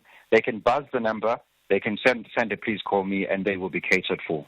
Okay, just give us that number again. It's 087 820 1111. 1111. Yes. Okay. Let's quickly get this voice note as well. Hi, Aaron. I would just like you to ask your guest, how long does it take for you to put in a claim? Like, I had my mother passed away in a road accident like 20 years or so ago. And I've been overseas for a while, so I didn't know about these things. And if he or she can just tell me if I could still go and put in a claim or not. Thank you. Okay, McIntosh? No, you cannot put on a claim, because the time by which you could put on a claim has already passed. It's between 3 to 5 years if it's an accident, and if it's a hit and run, it's 2 years. So I'm afraid that deadline has long passed. Yeah. Okay. Another one. Aldrin, good afternoon. You are speaking to Victor Tipo here from Lichtenberg. We are having a concern with a road accident fund claim. My wife was involved in an accident in the year 2001. And currently, or rather we reported the matter first to the lawyers. The hospital tells us that they cannot get our files, which we were told by the attorneys also. Then, everything is stuck. We do not know where to go, and it was a hit and run. And we were told hit and run takes 2 years. And the matter was reported at the right time. Is there a recourse there? Where should we go, please? Please, ask Mr. Polela there for us. Okay, McIntosh? This is a very difficult one, because it doesn't concern us. It concerns the hospital that has lost a file, and we do need that file, because then it tells us the extent of the injuries to the person. And if we don't have that file, it is very, very difficult for us to act on it. So it's one where we are hitting a brick wall as far as the RAF is concerned, because the very important document that we need is non-existent. Yeah, and there's no other recourse. It's difficult for me to say there's another recourse. Maybe do you think maybe if they go via the health ombuds, do you think that could help? Probably if they escalate it to the health ombuds. Yeah. And if a file can be recreated, okay. Because the extent of the injuries should be able to tell you what happened to you, and they can recreate the file. If the people that treated them are still there, I suspect that some of them have retired. But I suppose, I don't have the expertise for it, and you're right. Perhaps the health ombuds could assist. Yes. So maybe do try the health ombuds and see whether they are able to assist. Let's quickly take this call from Anonymous joining us from Klerksdorp. Good afternoon. Afternoon, sir. Sure, Anonymous, you can quickly go ahead. My mother was died in the accident with a public transport. So in 2014, I claimed at 2015. Then the lawyer said to me, they can't give me anything because my mother, she was unemployed. Okay, just explain that she died in a car accident. Yes. Public transport, yes. Public transport. And when did this happen? 2014. 2014. Oof. I wonder if this claim would still be valid, though. McIntosh? She claimed in 2015, so the claim would be valid, and it was a year after the accident had happened. I'm not familiar with why the lawyers would say that she can't get anything. I think she's talking about loss of earnings, and I think that maybe is what they're referring to. But there's a plethora of things that you can add into that. You can add your funeral costs and your other costs. Yeah. And I forget the kind of wording that we use. The suffering and the loss and suffering. Something like that. But I don't have the exact wording. So there's a plethora of things that you can claim for. But I don't know why the lawyers would then zero in on the one aspect and say, you can't claim. Okay. It's a case which perhaps you can phone us again on that number that I gave you, which is the 087 number. Okay. McIntosh, truly appreciate your time, and also we hope to get further updates with regards to that investigation. Really appreciate it. Thank you, Aldrin. Yeah, McIntosh Polela is the head of communications at the Road Accident Fund. That number, once again, it's 087 820 1111. 087 820 1111. I'm going to repeat the number once again, and I'll also exit on my X account. It's 086 820 1111. It's a minute after 4:30. Time for the news headlines. Good afternoon, I'm Anne Musa. In the headlines, the prosecution in the case against two men arrested in Eswatini for the murder of Keenan aka Forbes and Tibelo Tips Mutswane has abandoned its application to have the cell phones of the accused handed over to the South African Police Service. President Cyril Ramaphosa, together with his Ghanaian counterpart, have co-chaired the South Africa-Ghana Bi-National Commission in Pretoria at a time when the state of peace and security is fragile, not just in Africa but across the globe. And DA councillors have walked out of the Ekurhuleni council sitting. This decision came after a vote where the majority agreed to begin by reading the Auditor General's report. Greg House will have details on these and other stories at 5. SAFM, guiding you through the rush hour traffic. Busy on Joburg's M1 South today. The rundown towards the Willie Mandela Drive exit. There's no traffic lights operational there, so problems coming off the highway. The backlog is pretty severe. It's up to around the Yatske River Bridge on the N1 South in Midrand through Beklua and then all the way down to that four-ways off-ramp. N3 from Modderfontein Road down to Van Buren looking quite slow. And the roadworks on the R21 between Clayville and Tembisa. Back there again today. Just give yourself extra time to get through that and get to the the airport on time. Durban, the N2, coming southbound, stays under pressure between, well, almost Queen Nandi Drive and a breakdown at Spaghetti Junction. Very heavy on the N3 today after an earlier breakdown at the Paradise Valley. It's heavy from Spaghetti Junction out past Pavilion Mall and on towards the Pinetown split. The roadworks and breakdowns, never a good mix at peak time. Cape Town, Baden Powell Drive at the bottom of Mitchell's Plain has been reopened. That truck crash recovery is completed. The West Coast Road, however, remains closed and probably will do, I would think, for at least another hour, maybe 90 minutes, closed down between Atlantis and Melkbos due to truck crash recovery. You'll be shipped out, I guess, onto the Mama Road, which will be the alternative. Rob Byrne, SAFM Traffic. This is SAFM Sports with Tuming Kapele. In your sports this hour, Mamelodi Sundowns and SuperSport United lock horns in the Tshwane Derby at Loftus tonight at 7:30. They meet on the back of a contrasting results in the DStv Premiership, with Sundowns having won 3 and drawn 2 of their last 5 matches, while United have struggled with 1 win, 1 loss and 3 successive draws in that period. And just looking ahead of the clash, Sundowns defender Grant Kekana says that they will have to be at their best because United have threats in every department. It's going to be another tough encounter. Obviously a derby, so it's about bragging rights. We know SuperSport's going to come out motivated. I'm also considering that they haven't won the past 3 games, so it's another opportunity for them to try get a positive result. But we plan properly. We know what to expect from them, so we're going to try our utmost to nullify their threats so that we can come out victorious. Well, talking about Sundowns, the Brazilians will face Young Africans in the CAF Champions League quarterfinals, one of the quarterfinals, and it will be played the first leg will be played in the weekend of the 29th of March and the second leg the weekend of the 5th of April. In rugby, Springbok coach Rassie Erasmus says that captain Siya Kolisi is playing excellent rugby for French club Racing 92 and will be considered for South Africa this year, though he might not lead the side. Erasmus left his role as the director of rugby to return as the head coach of the Springboks as they move towards the 2027 Rugby World Cup in Australia, and he has hinted that some of the old guard will be phased out over the next few seasons.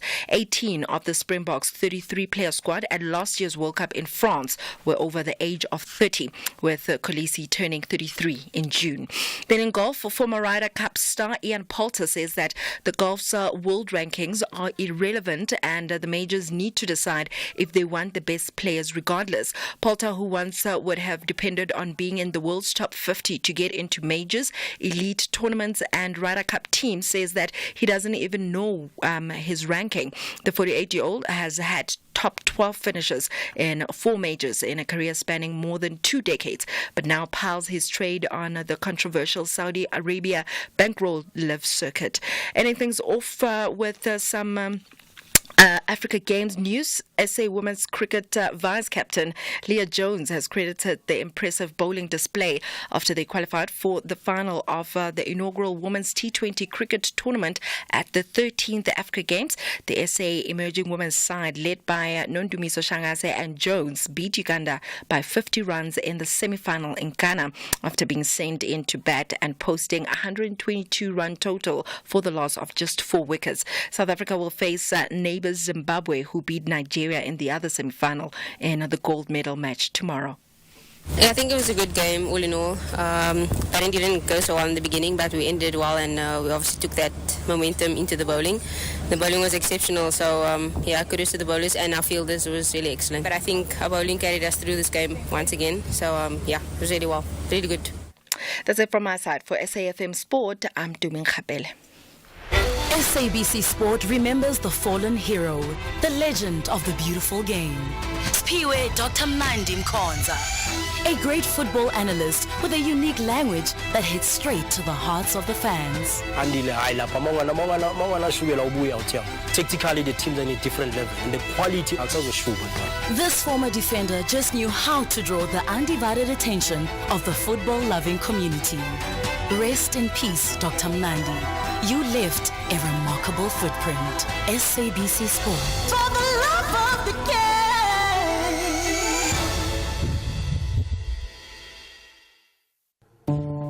SAFM Sunrise with Stephen Grootes. So what I don't get, Hanif, is why men and women should be treated differently. That's what I don't get. We know that is your narrative, and we respect it, and you're allowed to push it. I don't think it's pushing it. It's what the Constitution says. We've already made 18 changes to that Constitution, so it is not the Bible, it's not the Quran, and we're going to make more changes to that Constitution, because that Constitution speaks to access to basic services, access to water. It should say the right to water. Access means you must walk 10 kilometers. So we have a charter of rights, and there are many other rights, like a right to personal safety. It means that you can constitutionally hold the security forces responsible. But access means that you've got to wait a whole day for the police to answer the phone, to send a van, and that doesn't work. Hanif Hendricks, thank you, leader of El Jamaah. SAFM Sunrise with Stephen Grootes, 6 to 9 a.m. The Powerball jackpot, estimated at 76 million rand, is set to make it rain lots of cash in March. That's right, play Powerball for an estimated 76 million rand jackpot this Tuesday, and luck could be on your side. Buy your tickets now in store on nationallottery.co.za, the mobile app, cell phone banking, or simply dial *120 *7529# for USSD. Panda Pusha Play. Players must be 18 years or older. Play responsibly. Ituba is the proud operator of the National Lottery. This is Aldrin Sampear on Beyond the Headline. Economic news on SAFM. Facts and figures you can count on. And it is time for a market update with Makwe Masilela, Chief Investment Officer at Makwe Fund Managers. Woo! Old Mutual is in the news, but from Makwe's approach, they have an upbeat yearly trading update and also looking at Home Choice decent annual results. Good afternoon. Afternoon to you, Adrian, and to listeners. On the news, for all the wrong reasons, but yes, the guys, if you look into their yearly trading update, they recorded robust results from operations, and Adrian, that was due to strong operational performance, which was underpinned by exceptional growth when it comes to new business and the value of new business, because the guys continue to gain market share. And you look into their adjusted headline earnings, the growth was further lifted by increased shareholders' investment returns as a result of increased interest rates and a recovery in equity markets. Remember, they take our premiums and they invest that into the markets, and hence the guys expect a profits as headline earnings per share to increase by a whopping 38%. And when you look at Home Choice, which is a fintech-focused group providing digital consumer financial solutions and products to more than 2 million mobile-savvy mass-market customers in SA, the guys saw an exceptional growth in the fintech customer base and believe there's a vast potential to expand what they call the waiver fintech product range, that is your personal loans, payments, insurance, etc. And they also believe that they can cross-sell these products, and we look into that waiver fintech contributed 92% of the group's operating profit. They are working on turning around their retail part of business as sales are down 23.6% and operating profit is up 28%, profit as headline earnings per share up 7%, total dividend up 9%, and revenue was unchanged at 3.7 billion rand. And tell us about local and international market developments. Adrian, a month after a worse than expected inflation data which rattled the markets, today we started the session waiting for the latest U.S. inflation data, which was expected not to convince U.S. Central Bank that it's safe to begin lowering interest rates, and broader risk sentiment improved before keenly awaited U.S. inflation data. And when the data was released, it was marginally higher than expected, and we did little to alter the bet that there will be no rush to cut interest rates, and the 2-year yields, which are more sensitive to imminent rate moves, were little changed, and the dollar fluctuated before firming. And I guess the message was clear that inflation remains sticky, and global stocks paid some of the gains before bouncing back, while prices edged lower, only up now 0.1% at $82 a barrel, with gold edging further away from a record peak. Gold is down 1% at the 2 2,157. Platinum is down 1.3% at 920. The DAX just like the Dow, they're up 0.6%. S&P up 0.8%. FTSE up 1%. CAC up 0.3%. But the JSE struggled to bounce back. It is now flat after rising over 1% earlier in the session, with our resources down 1%, financials down 0.3%, but our industrials are up 1%, and the rand is 18.72 to the US dollar, 23.89 to the pound, and 20.43 to the euro.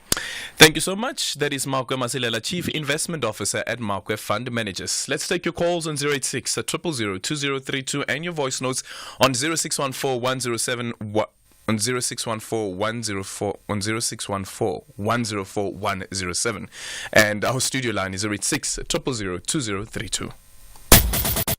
Hashtag SAFMBTH. Afternoon, Aldrin. Unfortunately, you didn't come across as being very objective in your interview with that lady from the multi-party charter from the DA. You sounded antagonistic towards her and their organization. Nonetheless, I don't understand what the fuss is about having election observers, because election observers are there to ensure free and fair elections. It's about transparency.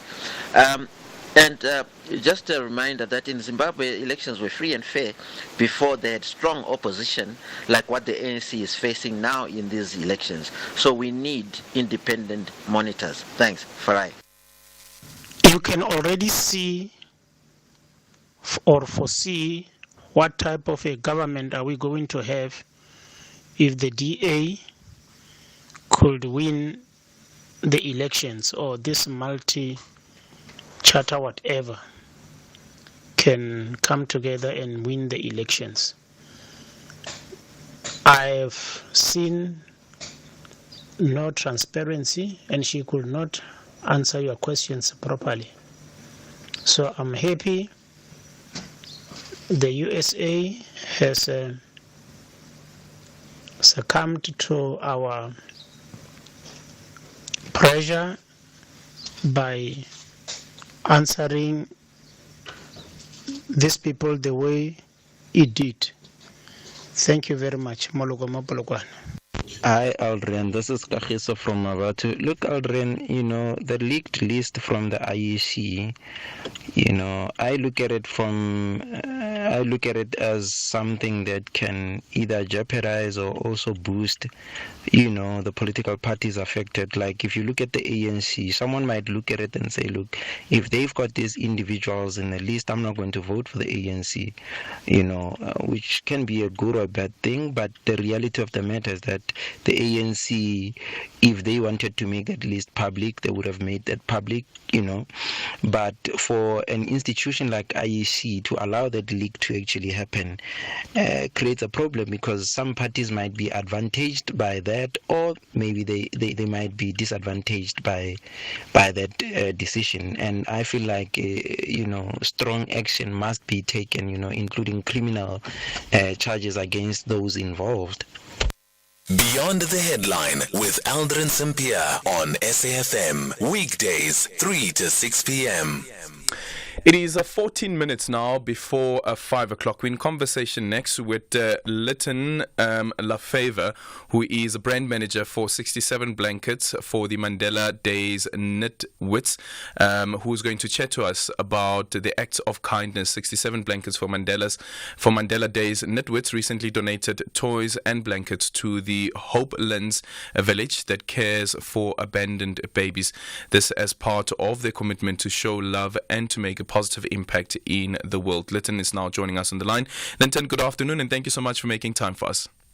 Hello, Aldrin. How are you? I'm well, thank you so much. So tell us about this initiative with the Hope Lens Village. Yes, well, I'm calling you from sunny Hermanus. I'm down here, not up where you are. So, greeting to you, to all your listeners.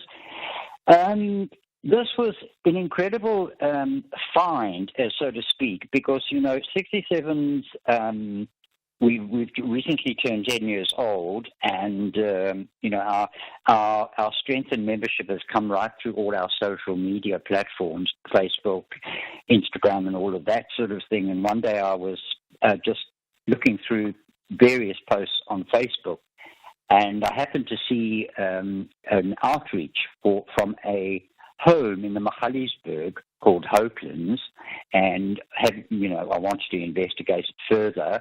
And I read on that it's a little home that has been started by a pastor, Stefan and Sharon Lamprecht, and they get little children from sometimes 3 days old all the way up to their mandate is 3 years, and they take those children in, and they've been abandoned or they're orphaned.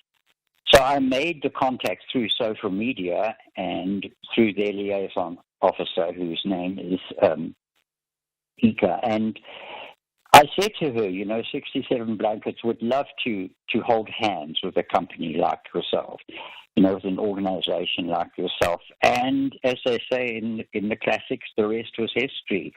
And what happened from there on is that the small seed that we planted just happened to grow into one very big tree of giving.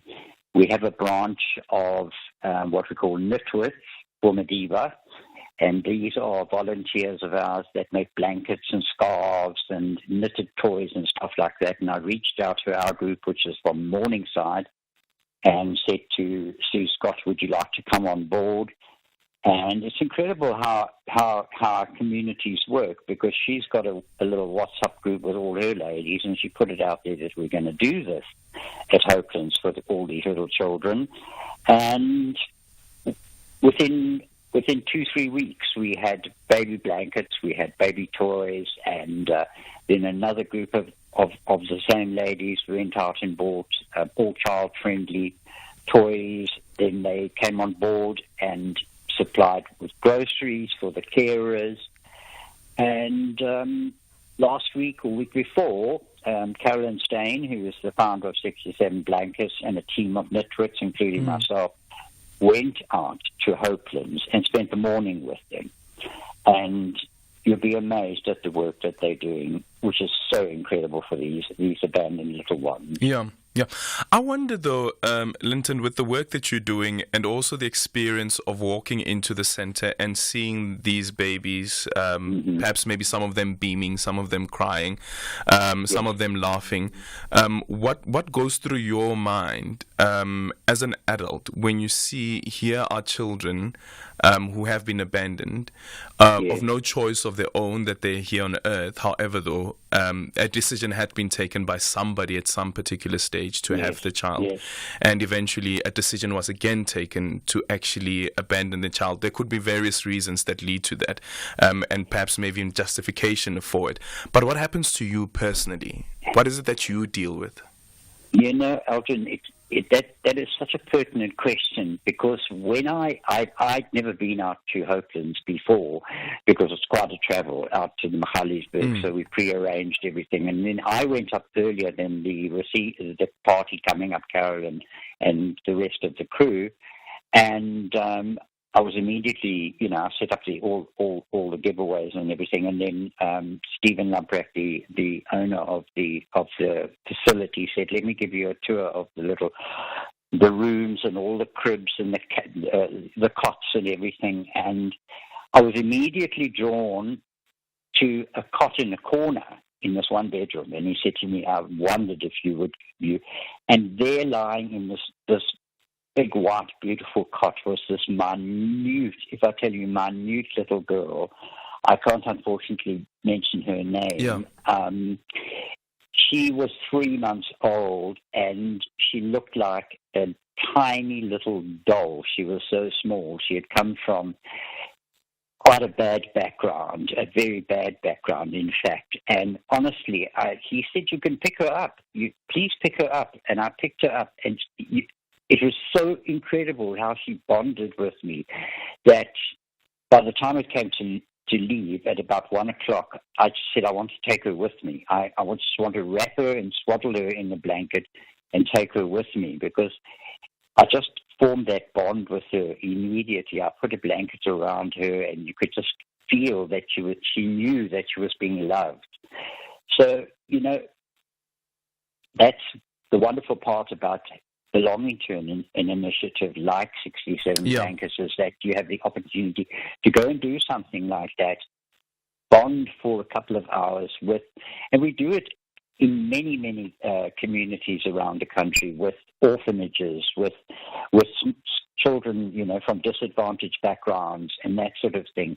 And, eventually over a period of time, I've been with the group for about 10 years now, over a period of time, you learn to know when to sort of say, okay, it's now time to give them back, so to speak, give them back to their custodians where they rightly belong. And that's, the people that are in charge of them, that are from the homes or from the creches and stuff like that. It's extremely difficult to do it, but I think someone has to do it. Somebody has to do it.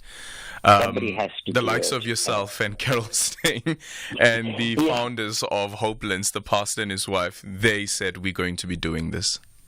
Yeah, they, and you've got to go in there with a, big heart, have your heart on your sleeve. Mm-hmm. But then sometimes you've got to put your emotions in your back pocket and just say, I can't possibly bring up this little baby or this little toddler as well as what these people are going to do. So we're going to bless you in a different way. We're going to give you blankets. We're going to give you a donation that you can buy something with it. We're going to give you groceries that you can feed your staff that spend 8-9 hours every night looking after these children. Yeah. They look after them like they are their own. And, that is where you get the gratification. The blankets are just, blanket coverages of love. That's what they are. Yeah. And the toys. And the groceries. everything goes hand in hand. Yeah. But, what I would like to say on air is that you can give a South African a challenge and they rise to it every time. This couple have put out a plea for X, Y, and Z, and of late I've seen some people have just arrived now, put up extra security fences so nobody can get to these little children and their carers. Some other people that just recently managed to buy a motor car. So, our giving in the country is just so good. The lot of negatives that we face at the moment. But when we go out and do activations like these, then one realizes that how much good we do have in our hearts as South Africans. It actually the good things guy reporting on this initiative and what you guys have done as well quotes Yaku, Caroline Stein's personal assistant, saying that the love and support shown to these precious babies warms our hearts and reminds us that the power of kindness and compassion. Today was a reminder of the beauty that exists in the world, thanks to the selfless act of those who give so much of themselves to help others. And it just speaks to what humanity is. Yeah. You can't coin a phrase better than that. It's just so reassuring, because the world is just so full of so much trauma at the moment. Yeah. Looking at the East and looking around us locally, and a helpless child doesn't have anyone else to reach out to or cling to than the person that's going to offer them the love, or that's going to give them the security, and that's going to give them the warmth, the food, and teach them the ways as they grow up. Certainly. And that's what fills our mandate. And continue to do the good work that you're doing, Linton. Thank you so much for your time. Linton Lafavor is the brand manager of 67 Blankets for Mandela Days Nitwit, speaking to us about this initiative and also the visit that they made to Hopelands, which is a center in Magalies. And you can go on to the goodthingsguy.com and you'll find a picture there of them with some of the toys that have been knitted. They look actually quite amazing. They actually look quite good. 0614 104 107. Kanya, can you knit? Kanya, can you knit? Can you? I know. You must show me. You must show me what talents you have. I want to see. Kanya insists that she can knit. Can you knit? 0614-104107. And you can also drop me an X at Aldrin Sampear. Aldrin Sampear on Beyond the Headline. Good afternoon, Aldrin. Thank you so much to bring that lady from the multi-party and DA. Aldrin, to be honest, I loved your question. You really know your work. You ask a simple question to say, we are not saying get into details or tell us who. The thing is, did they responded to you? Thank you very much, Aldrin. Aldrin, one other thing. Can someone please assist in Kopano municipality in the Free State? They haven't got paid for 4 months now. You're speaking to Menfo in Merchant Ronsbeck. Please send us more details. Send us more details and we'll do a follow-up. Hi, Aldrin. Aldrin, I just want to know from IEC, why are they hiring like teachers and people who are working, who are in government, and they're ignoring those people in township who are unemployed?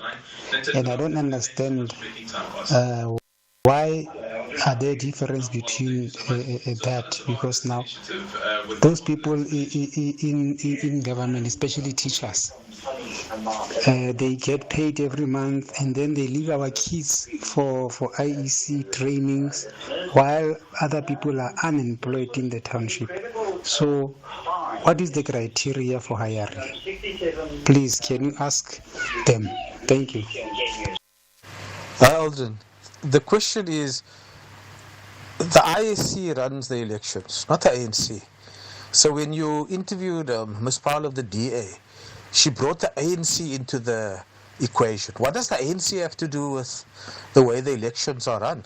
Unless, of course, she's implying that, the IEC has been captured by the ANC and therefore, the elections itself is going to be unfair or whatever, and so on. So maybe you must call her back and ask her to clarify this matter. Well, maybe that is the inference that is drawn, because remember that she also makes reference to what is it that the ANC is trying to hide by not having more observers. But the IEC has said that over 100 observers have actually been accredited for the upcoming elections. It's 5 o'clock, time for the news. Independent and impartial. This is SAFM News. Good afternoon, I'm Greg Host with your latest news bulletin. The prosecution in the case against 2 men arrested in Eswatini for the murder of Kiernan A.K. Forbes and Telo Motswane has abandoned its application to have the cell phones of the accused handed over to the South African Police Service. Siyabonga and Malusi Ndemande were found in possession of 4 cell phones when they were arrested 3 weeks ago. Meanwhile, they made a formal application to permanently confiscate the cell phones, which was opposed by the defence. The judgment of the application was reserved by the presiding magistrate. The Ndemande brothers will appear again in the same court on Wednesday. President Cyril Ramaphosa, together with his Ghana counterparts, have co-chaired the South Africa-Ghana Binational Commission in Pretoria at a time when the state of peace and security is fragile, not just in Africa but across the globe. Ramaphosa says internal strife, conflicts and wars, compounded by terrorism and violent extremism, are a major obstacle to peace, security and stability. He was addressing the Binational Commission. The situation in the Sudan, in Somalia, in Libya and the Sahel, amongst others, are of grave concern, as are the armed hostilities in the eastern part of the Democratic Republic of Congo and the extremist insurgency in northern Mozambique. We have to redouble our efforts to silence the gun on the African continent. The Gauteng's DA Premier candidate Salim Samanga says the party will pressure the national government to transfer its authority over the police service from national level to provincial level if elected into power. The former Tshwane mayor elaborates. We need to have a specialized police in the province to fight crime at a provincial level with an understanding of what is happening within the province. And we are proposing that we want the devolution of power from a national to a provincial perspective. And once you have done that, we want to make sure that we have the Zamazama squad that will go into the mines and deal with the illegal mining. We want to make sure that we go and deal with the gangster crimes that are happening in some of our areas. National Treasury has published proposed amendments to several pieces of legislation overseeing public sector pension funds to align the public sector pensions with the new two-pot system. The Treasury says these adjustments will extend the new system benefits to the public sector employees, which is scheduled to be implemented on September 1st. Matuma Kosa reports. The amendment covers the Government Employee Pension Law, the Post and Telecommunication Act, and the Transnet Pension Fund Act. National Treasury is proposing that this amendment be included in the Pension Fund Amendment Bill, which is being considered at parliamentary hearings scheduled to take place today. Matimo Kosa, SABC News, Johannesburg. DA councillors have walked out a sitting of the Ekurhuleni Council east of Johannesburg. The decision comes after a vote where the majority agreed to begin by reading the Auditor General's report. The DA wanted the council to start with a motion of no confidence against the Ekurhuleni mayor. The motion was initiated by Action SA, citing concerns about service delivery. The DA's Tanya Campbell. The Speaker has got no right to swap the two meetings around, to have the motion of no confidence second and the extraordinary first. Therefore, our caucus will remove ourselves out of this section and then we will go back into council for the actual meeting that should have been taking place. Western Cape Police say they expect to receive the results of forensic tests today conducted on clothing and items found during the search for missing 6-year-old Jocelyn Smith. The girl who went missing from her home 3 weeks ago has still not been found. Her mother and 3 others are expected to appear in the Vredenburg Magistrates Court for the second time tomorrow following their arrest. The Provincial Police Commissioner Tembisile Patakile.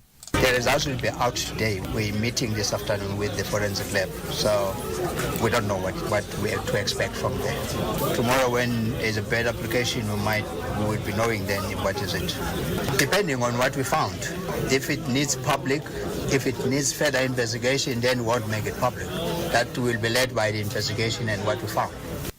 Top story. The prosecution in the case against 2 men arrested in Eswatini for the murder of Kiernan A.K. Forbes and Tebelo Motswane has abandoned its application to have the cell phones of the accused handed over to the police. That's SAFM News. I'm Greg Khos. And coming up in your sports, the Tshwane derby takes centre stage tonight and Cameroon suspends 62 players for age cheating. More details at 5:30.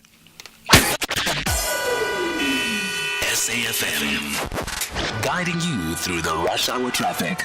Yeah, the Mike 1 is very heavy today. You're going to sit from Melrose all the way down through the Crown and down towards Boyson's. A lot heavier than normal getting through there. The N1 North through Midrand, queuing up between Buccleuch and New Road exit. Pretoria today, some load shedding until 6 p.m. around the Garsfontein and Menlyn areas. Routes like Solomon Mishlangu and Garsfontein Road noticeably busier. Now, if you're on your way out of Durban down towards Umlazi and Chatsworth, there's a stationary truck in the middle of the N2, just before you get to the Higginson Highway. Off ramp, that's a backlog to the M7. The N3 out of town stays heavy between Spaghetti Junction and the M13 Paradise Valley split. And a crash if you're going to the Claremont, New Germany side of Pinetown on the M19 and Dunkeld Road. And that's a delay back as far as Reservoir Hills. Cape Town Baden-Powell is open, moving through the bottom of Mitchell's Plain after a truck crash recovery is being completed, and the West Coast Road that was closed for most of today between Milkboss and Atlantis in the last 10 or 15 minutes has also been reopened. The R27 West Coast Road, both ways open and flowing again. Rob Byrne, SAFM Traffic. Aldrin Sampear. Why are the people in life running after money? Just a quick one, Colonel. So if I get on the scene and there's money that's floating around and I take that money, am I guilty of a crime? Or am I committing a crime? Yes, you are committing a crime. That's not your money. And it's just floating in the air. It is not your money, Aldrin. It's supposed to be part of the money that was going wherever it was going or being taken back to the depot. What happens if it floats into my car and I'm driving a convertible? It's still not your money. As a law-abiding citizen, you should take it back to the car. It's wrong to assume that everybody's running after money. It is just that. Hashtag SAFM BTH. 87 minutes after 5 o'clock, coming up on the show in this hour. The National Assembly has just voted in favor of adopting the Electoral Matters Amendment Bill. We'll be speaking to Minhaj Jinnah, who's the Executive Director of My Vote Counts, to give us analysis around what this means, especially also looking at the allocation formula for political parties as well as independent candidates. Remember that the amendment of the Electoral Act means that now you'll have independent candidates as well that are contesting for the general elections. But when the Political Party Funding Act was adopted, it was adopted on the basis of a party political system. But now that independent candidates are also allowed to participate in the general elections, it means that there needs to be an amendment. So the Electoral Matters Amendment Bill will be speaking to Minhaj Jinnah, also looking at the proportional, equitable, and the determination of the upper and lower limit of donations.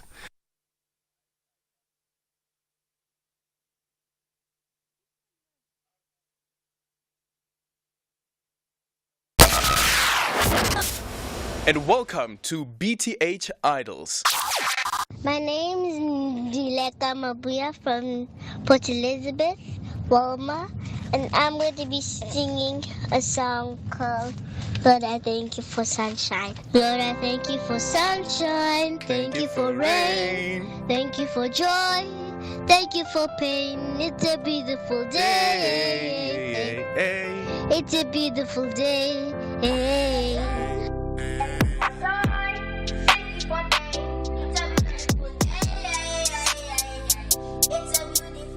This is Aldrin Sampear on Beyond the Headline. SAFM supports a litter-free South Africa. Play your part in keeping our surroundings and environment clean. SAFM, leading the conversation. If you're active on social media and love SAFM, we hope you'll take a moment to like or follow our SAFM page on Facebook and Twitter. These are the best places to find all the guest information, conversations, and stories you love from your favorite presenters, along with regular updates from SABC News. And don't forget, you can send your questions to feedback@safm.co.za. SAFM, leading the conversation. Going beyond the headline with Aldrin Sampear. It is 10 minutes after 5 o'clock. We're in conversation next with Minhaj Jinnah, who's Executive Director of My Vote Counts. So the National Assembly has adopted the Electoral Matters Amendment Bill. The vote resulted in the bill being passed, 240 votes in favor to 90 votes against the bill. The bill will be sent to the National Council of Provinces. During the session, several opposition parties threatened legal action against the vote. Our next guest has raised concerns surrounding two regulations of Schedule 2 of the Political Funding Act. One, the allocation formula for political party funding is being shifted to 2/3 proportional equitable to 90% proportional equitable. And two, the determination of the upper and lower limit of donations. To unpack this further, we are joined by Minhaj Jinnah, who's the Executive Director of My Vote Counts. Minhaj, good afternoon. Thank you so much for making time for us. Let's start off with the determination of the upper and lower limit. What does it mean now that the Electoral Matters Amendment Bill has been passed? Of course, it's still going to go through the National Council of Provinces, but what does the bill envisage? Good afternoon. Thanks for having me. So the Electoral Act that was amended and adopted last year forces many other laws to change. Two of the most important laws, of course, is the Electoral Act, and the other crucial one is the Political Party Funding Act. The Party Funding Act right now doesn't include or make provision for independent candidates to be incorporated in party funding transparency legislation. So this new bill, the Electoral Matters Amendment Bill, part of it is supposed to bring that act, Party Funding Act, in line. But what has happened was it was used opportunistically to basically repeal the regulations that regulate how parties disclose who funds them. So currently, according to party funding regulations, political parties need to disclose all donations above 100,000 rand, and a single donor can't donate any amount above 15 million rand to parties. But if this bill is signed into law, those thresholds, the regulations that speak to those thresholds, will be repealed until the president puts in place regulations. So basically, what it means is once this Electoral Matters Amendment Bill is signed into law, parties can receive any amount of donations and don't have to disclose it. Okay. So currently it is 100,000. If you get a donation of 100,000, you must disclose. Yeah. So does this bill then say, irrespective of the amount that is donated, you don't have to disclose? Sorry, I'm a bit confused here. So the bill doesn't say that, but because of how the bill is worded, what will happen once the bill becomes law is it will repeal the regulations that speak to those thresholds. Mm-hmm. And that will then be determined by the president, who's also a political figure. Yeah. So until that happens, until those thresholds are determined, there'll be a legal void. So the Electoral Matters Amendment Bill will force a legal void, which will repeal those regulations. And it's really important right now because we're approaching a highly contested and highly consequential election, and this bill is rushed. And Parliament wants it to be passed, and it needs to be passed also before the elections. And it can really lead to a money grab prior to the 29th of May. What do you mean? What do you mean a money grab? So what can happen is if this law is passed at the beginning of May, for example, and the regulations in the Party Funding Act are repealed, so there's a void for the period between then and elections. Established parties and other parties can raise huge amounts of money from whoever they want and won't have to disclose it. What? Well, okay. So once the president has signed the bill, then there will be that particular void that you speak about. And during that particular time, political parties and independent candidates in this particular case as well would be able to raise money for their election campaigns and wouldn't have to disclose that because there would have been a repeal. Yes, wouldn't have to disclose it, and there would be no limit. And Aldrin, you're right to be shocked. It is shocking, and it's plainly unconstitutional. Okay. Then the other part as well is the allocation formula, and the ANC, of course, pushing for the 90-10. I think the ANC had proposed the 0.25% be allocated for each seat. What does the 90-10 now mean? So when the Party Funding Act it came into law, one of the things that it did do is it created a more equitable formula for how public funds are distributed amongst represented parties. So part of how represented parties are funded is through the state, and that money is distributed by the IEC. Right now, the money is distributed. A third of it goes to is based on proportionality, and the rest of it is equitable. So proportionality meaning how many seats you have in Parliament. If this law is passed, it will mean that 90% is proportional. So 90% of the money from public funds that the IEC needs to distribute will be distributed based on the size of the party, and only 10% will be distributed based on equitability. Is the UDM correct in their assertion that essentially what is happening here is that the bill is being bulldozed through the legislative process, but the other parties that it's taking from smaller parties? I think that is correct. That is correct. So currently, the proportionality is based on 2/3. So 2/3 of the money is distributed proportionally. That will be increased to 90%.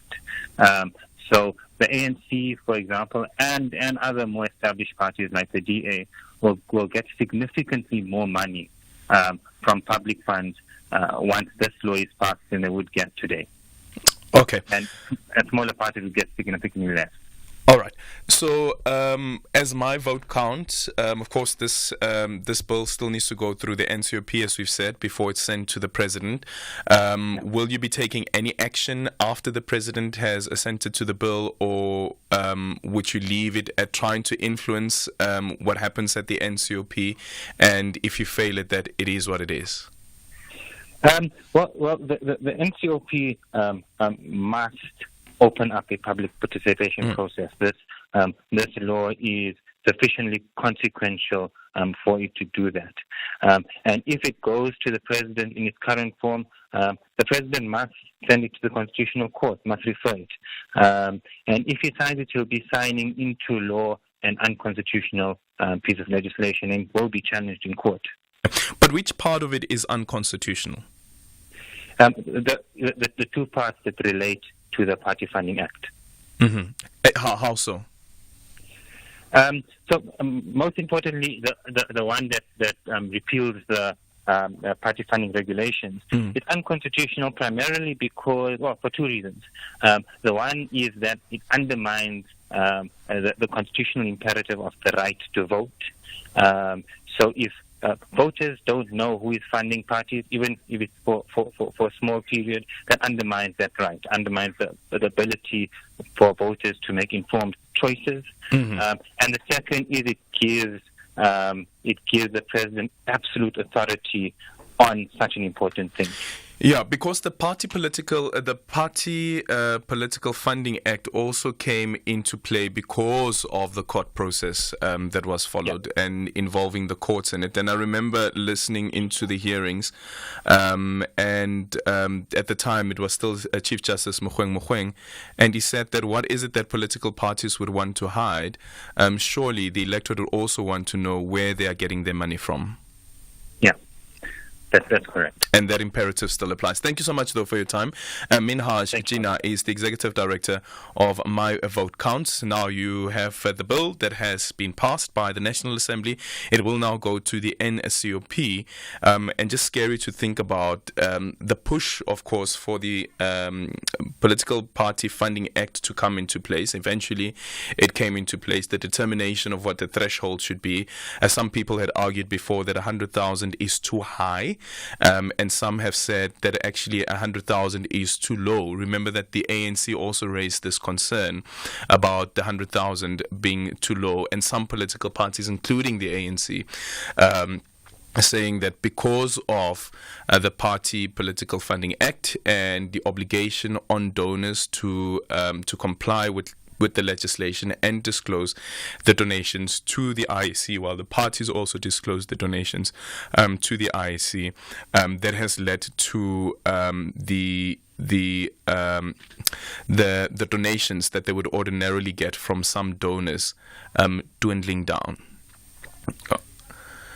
And now you have a possibility of that lull that Minhaj is speaking about in that particular period where political parties would be able to raise money and don't have to disclose it because the Party Political Funding Act would have been repealed. 0614-104107, and you can also drop me an X at Aldrin Sampear. Our studio line is 086 000 2032. A problem shared is a problem half solved. Don't ignore mental health, emotional wellness, gender-based violence, HIV/AIDS, adherence to chronic medication, the COVID-19 pandemic, and various other challenges. Let us help you and your loved ones. Contact Lifeline South Africa toll-free numbers on your mobile phone, 0800 012 322 or 0800 150 150. Alternatively, WhatsApp 084 922 8808. Lifeline South Africa, mental and emotional health for all. This is an SABC-supported initiative. The SAFM University Debate Challenge is back. Join us for the 1-hour debate on This Week Today with Oliver Dixon from 6 to 7 p.m. on Friday, 15 March 2024 at the SABC Gqeberha Studios in Eastern Cape. Rhodes University will take on Nelson Mandela University in what promises to be a nail-biting debate. The SAFM University Debate Challenge is an independent and non-partisan progressive initiative seeking to develop confident communicators, critical thinkers, and empowered global citizens. If you want to attend the debate, you can email info@safm.co.za. SAFM, leading the conversation. This is Aldrin Sampear on Beyond the Headline. The Powerball jackpot estimated at 76 million rand is set to make it rain lots of cash this March.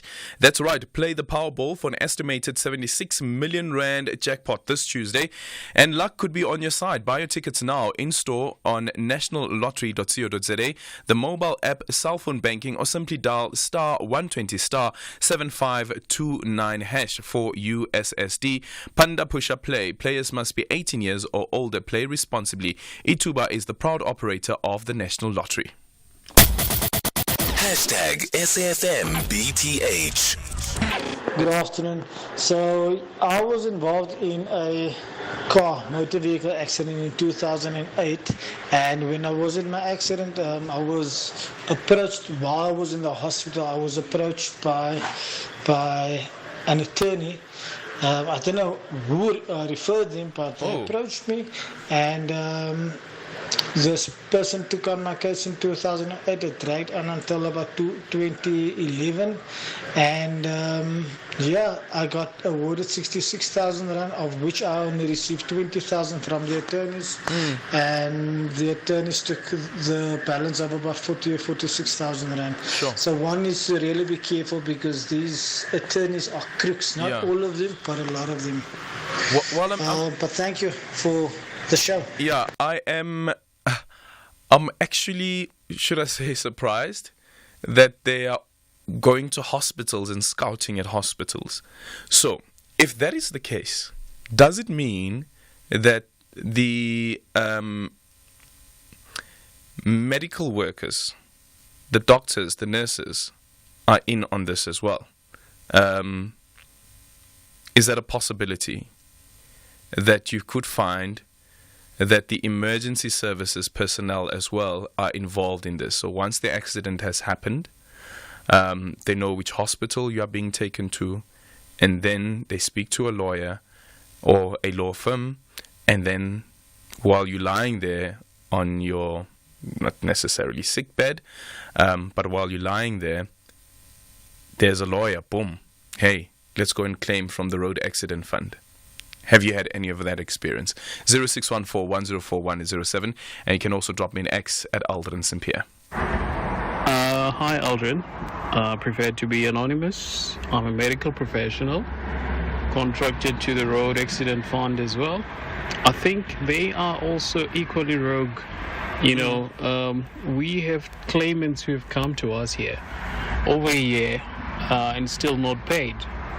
I mean, as much as clients get paid and complain about attorneys, we need to complain about them as well. You can send dozens on dozens of emails, but you'll not get feedback. And yet they expect you to service them so that these people are paid out. So they need to be called out as well. You know, they would say, oh, send me an email and specify your details as usual. And after that, that's about it. A year in, no payments. What do you call that? You are listening to Aldrin Sampear on SAFM. In conversation next with Dr. Justin Fasaki, Senior Research Specialist in the Equitable Education Economies Research Division of the Human Rights Research Council, which is holding a 2-day conference looking into the economic performance of our cities and how we use economic data to inform service delivery. The gathering will also look into how cities should respond and economic recovery to shocks such as natural disasters and unrest. To tell us more about these discussions, we speak to Dr. Fasaki. Dr. Fasaki, good evening. Thank you so much for making time for us. So tell us more about the summit and what it is that you're trying to achieve here. Thanks, Aldrin. Yes, this is bringing together practitioners in local government, but also academia, around the importance of cities for the local economy. We hear a lot of sometimes negative press about the challenges that urbanization brings, people flocking to the cities, challenges with housing, water, basic services. But there's an economic reality to that migration, and that's that people across the world agglomerate in cities to find jobs and to find work, and there's an economic logic to why urbanization happens. And so for the South African economy to start performing better, it definitely must start in our cities delivering better economic outcomes.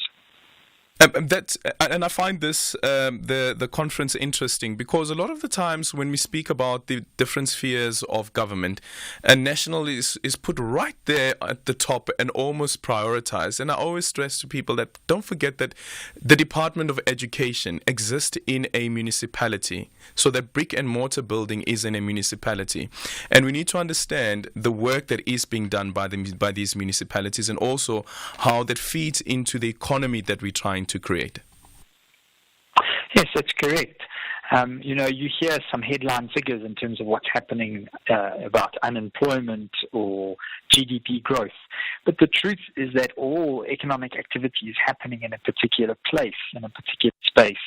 And that economic activity is heavily concentrated towards the cities. In fact, the data says that about 2/3 of all formal jobs are generated in the cities. And that's because, a firm in close proximity to its market, it can have access shared infrastructure, and there's also the opportunity for learning from one another. As humans, we're interactive creatures, so the proximity is really crucial, and it's an opportunity for our cities to strengthen their economies, and in that way you'll see the national outcomes improve. Just a quick final one also is with regards to the ability of a municipality to raise funds and looking, for instance, at the Auditor General's report. The other day we're having a discussion about the Auditor General saying that you've got a clean audit. However, though, when we look at service delivery in that municipality, there's no correlation. So municipalities have to get the basics right. We can talk a lot about the Industrial Revolution and high-tech business, etc., but many small firms, many industries just need the lights and the water to be working. So, we can't escape that critical role of, the core services municipalities have to play. It's really important that good governance at a local level, that will enable our firms and our small businesses to start to thrive. No, certainly. Thank you so much for your time. Dr. Justin Fasaki, Senior Research Specialist in the Equitable Education Economies Research Division of the Human Sciences Research Council, that is looking into the economic performances of our cities and how we use economic data to inform service delivery. A very important discussion, also considering the migration that's being experienced by various cities and the pressure that is applying on those cities. But what about the rural cities? Well, rural municipalities.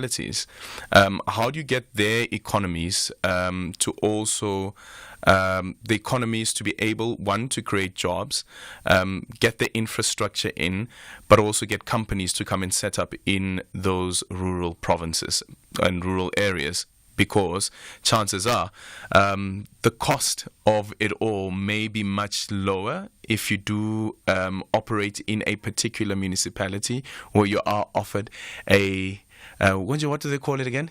Is it rates and taxes And they say, okay, because you've set up here, this is what we are going to do. We're going to create an economic zone. Yeah, and in this economic zone, these are some of the benefits that you can get out of that. It's a minute after 5:30, time for the news headlines. Quick look at the headlines. The Deputy President Paul Mashatile has defended the ANC's cadre deployment model. The prosecution in the case against two men arrested in Eswatini for the murder of Kiernan A.K. Forbes and Tebelo Motswane has abandoned its application to have the cell phones of the accused handed over to the South African Police Service. And the EFF says while it supports the strike by disgruntled eThekwini municipal workers, it is against the destruction of infrastructure and endangering the lives of non-striking workers. There's a full update at 6 o'clock. SAFM, guiding you through the rush hour traffic. Well, some annoying load-shedding delays disrupting traffic flow around the Menlyn and Garsfontein side of Pretoria. Routes like Solomon, Mishlangu, Garsfontein, Atterbury Road, all noticeably busier. Lights off there until 6 p.m. this evening. Old Joburg Road around Olifantsfontein, jam-packed both ways through Midrand. In fact, there's a lot of congestion on the Pretoria main junction with Olifantsfontein, and then the Old Joburg junction with the Clayville, Olifantsfontein. So a lot of traffic in that part of Midrand, just east of the highway today. The N1 going south, a problem getting off at a very busy 14th Avenue bridge. That is jam-packing on the highway from Bayers Nordia and 14th Avenue out from Veltervreden Park into the West Rand, very slow. Durban, a breakdown before you get to the Chatsworth Higginson Highway exit. The run from the M7 down past Cement Factories heavy. Another breakdown at Paradise Valley in the roadworks, so the N3 outbound stays stubbornly slow from Spaghetti Junction. Cape Town today, the N1 Service Road in front of Canal Walk. That's heavy for connections into the N7, and Marine Drive is queuing up, Pardon Island to Lagoon Beach, and then Milnerton all the way through to the second lights at Sunset Beach. Rob Byrne, SAFM Traffic. This is SAFM Sports with Tuming Kapele. In your sports this hour, Mamelodi Sundowns and SuperSport United lock horns in the Tshwane Derby at Loftus tonight at 7:30. They meet on the back of contrasting results in the DStv Premiership, with Sundowns having won 3 and drawn 2 of their last 5 matches, while United have struggled with 1 win, 1 loss and 3 successive draws in that period. Looking ahead of the clash, Sundowns defender Grant Kekana said that they will have to be at their best because United have threats in every department. It's going to be another tough encounter. Obviously a derby, so it's about bragging rights. We know SuperSport's going to come out motivated.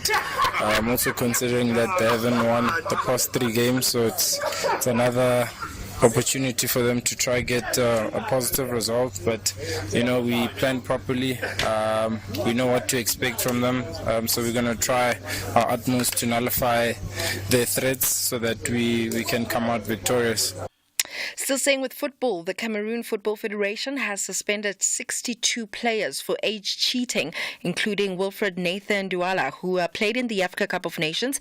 He claimed that he was 17 years old. However, he looked a little bit older. Now, the players were found to have lied about their ages in some cases by over a decade, raising some serious integrity concerns for Fecafoot and the Confederation of African Football. Now, the Federation's investigation revealed that Douala's true age was different from what he had claimed, throwing his promising career in jeopardy. Then in basketball, the Basketball Africa League, to be specific, Burundi's Dynamo Basketball Club has been withdrawn from the 2024 BAL season after forfeiting a second game today. And according to the BAL statement, the club from Burundi has refused to comply with the league's rules that govern jersey and uniform requirements. So what happened was in their first Kalahari Conference game against Cape Town Tigers on Saturday, Dynamo covered the sponsor's logo that's written "Visit Rwanda" on their uniforms with black tape, and this was apparently due to the political tension between Rwanda and Burundi. The other teams in the group had the logo clearly displayed on their clothing, and Dynamo continued to refuse to remove the black tape over the logo, and therefore they forfeited 2 2 games, which triggers the club's automatic withdrawal. Meanwhile, South Africa's Cape Town Tigers are in action this evening. They will face BAL favourites Fuz Rabat in Pretoria tonight at 7 p.m. as they look for their first win in the inaugural Kalahari Conference.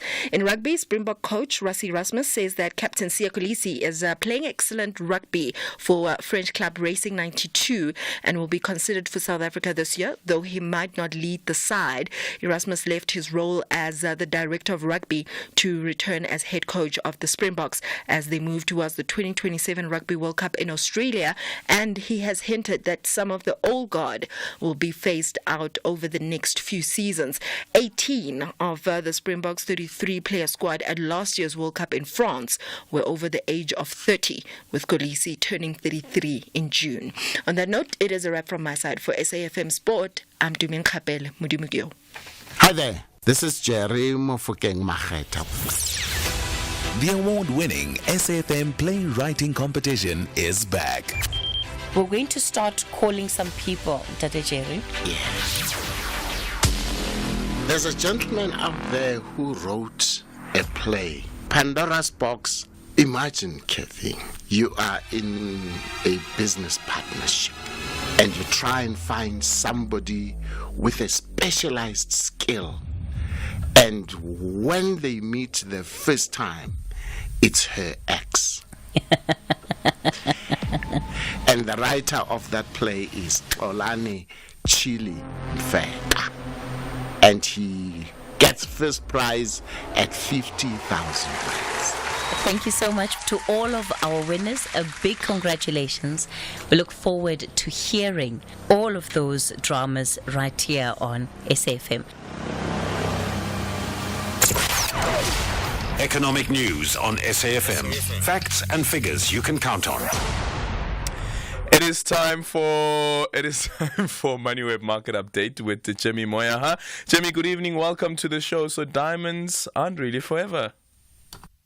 Good evening, Aldrin. Good evening to me and good evening to the listeners. Yeah, it seems as though there's been a slowdown on the diamond front, particularly with regards to diamond mining. So we're just going to look at the output numbers from there. There's an interesting study that's been done by Oxford Economics around the demand or the output and production from a diamond perspective, and we're going to dig into that with Oxford Economics Africa and just get a sense of the diamond industry, what it looks like. I mean, we know that the likes of De Beers are the largest producers for diamonds from a company perspective, but we also know that countries like Botswana are the second largest producers of diamonds globally, and I think South Africa sits third on that list as well. So very interesting to look at there. We're going to take a look at the poultry rebates that were approved by the International Trade and Administration Commission, ITAC, for international poultry imports that have come into South Africa. There's a couple of local guys, including the South African Poultry Association, that don't agree with these rebates. So we're going to speak to ITAC and get a sense of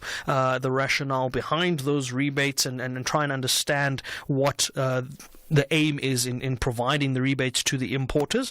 And then we're going to look at an interesting IPO, Reddit. Many users around the world. The company announced last year that they were pursuing an IPO. They would look at an IPO, and it looks as though we're looking at a valuation north of 100 billion rand or north of $6 billion.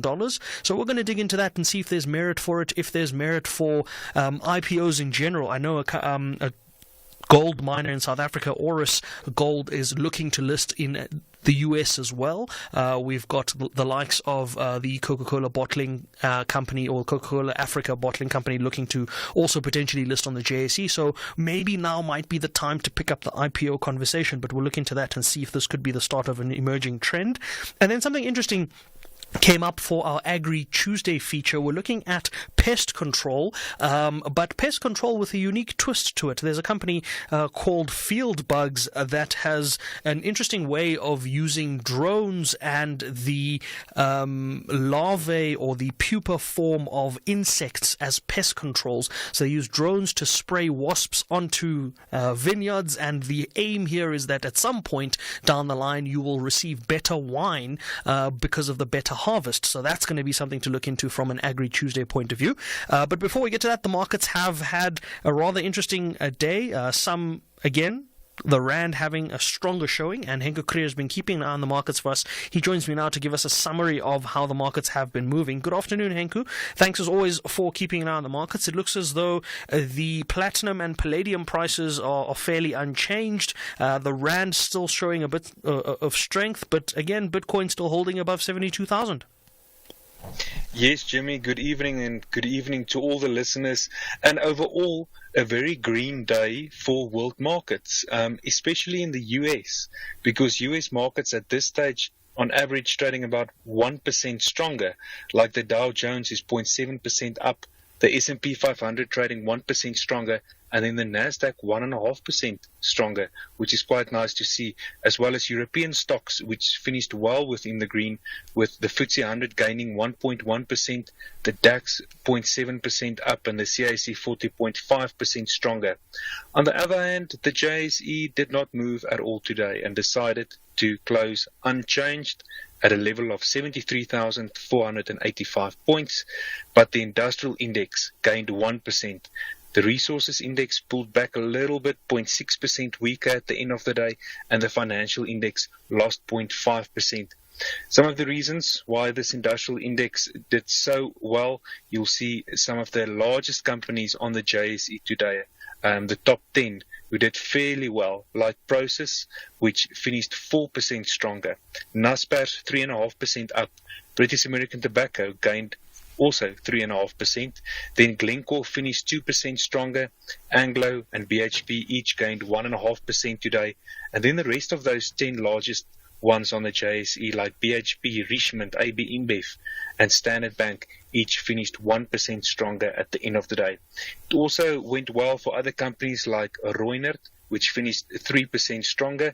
Sasol came back a bit today and finished 2% up, and Old Mutual and Investec each gained 1.5%.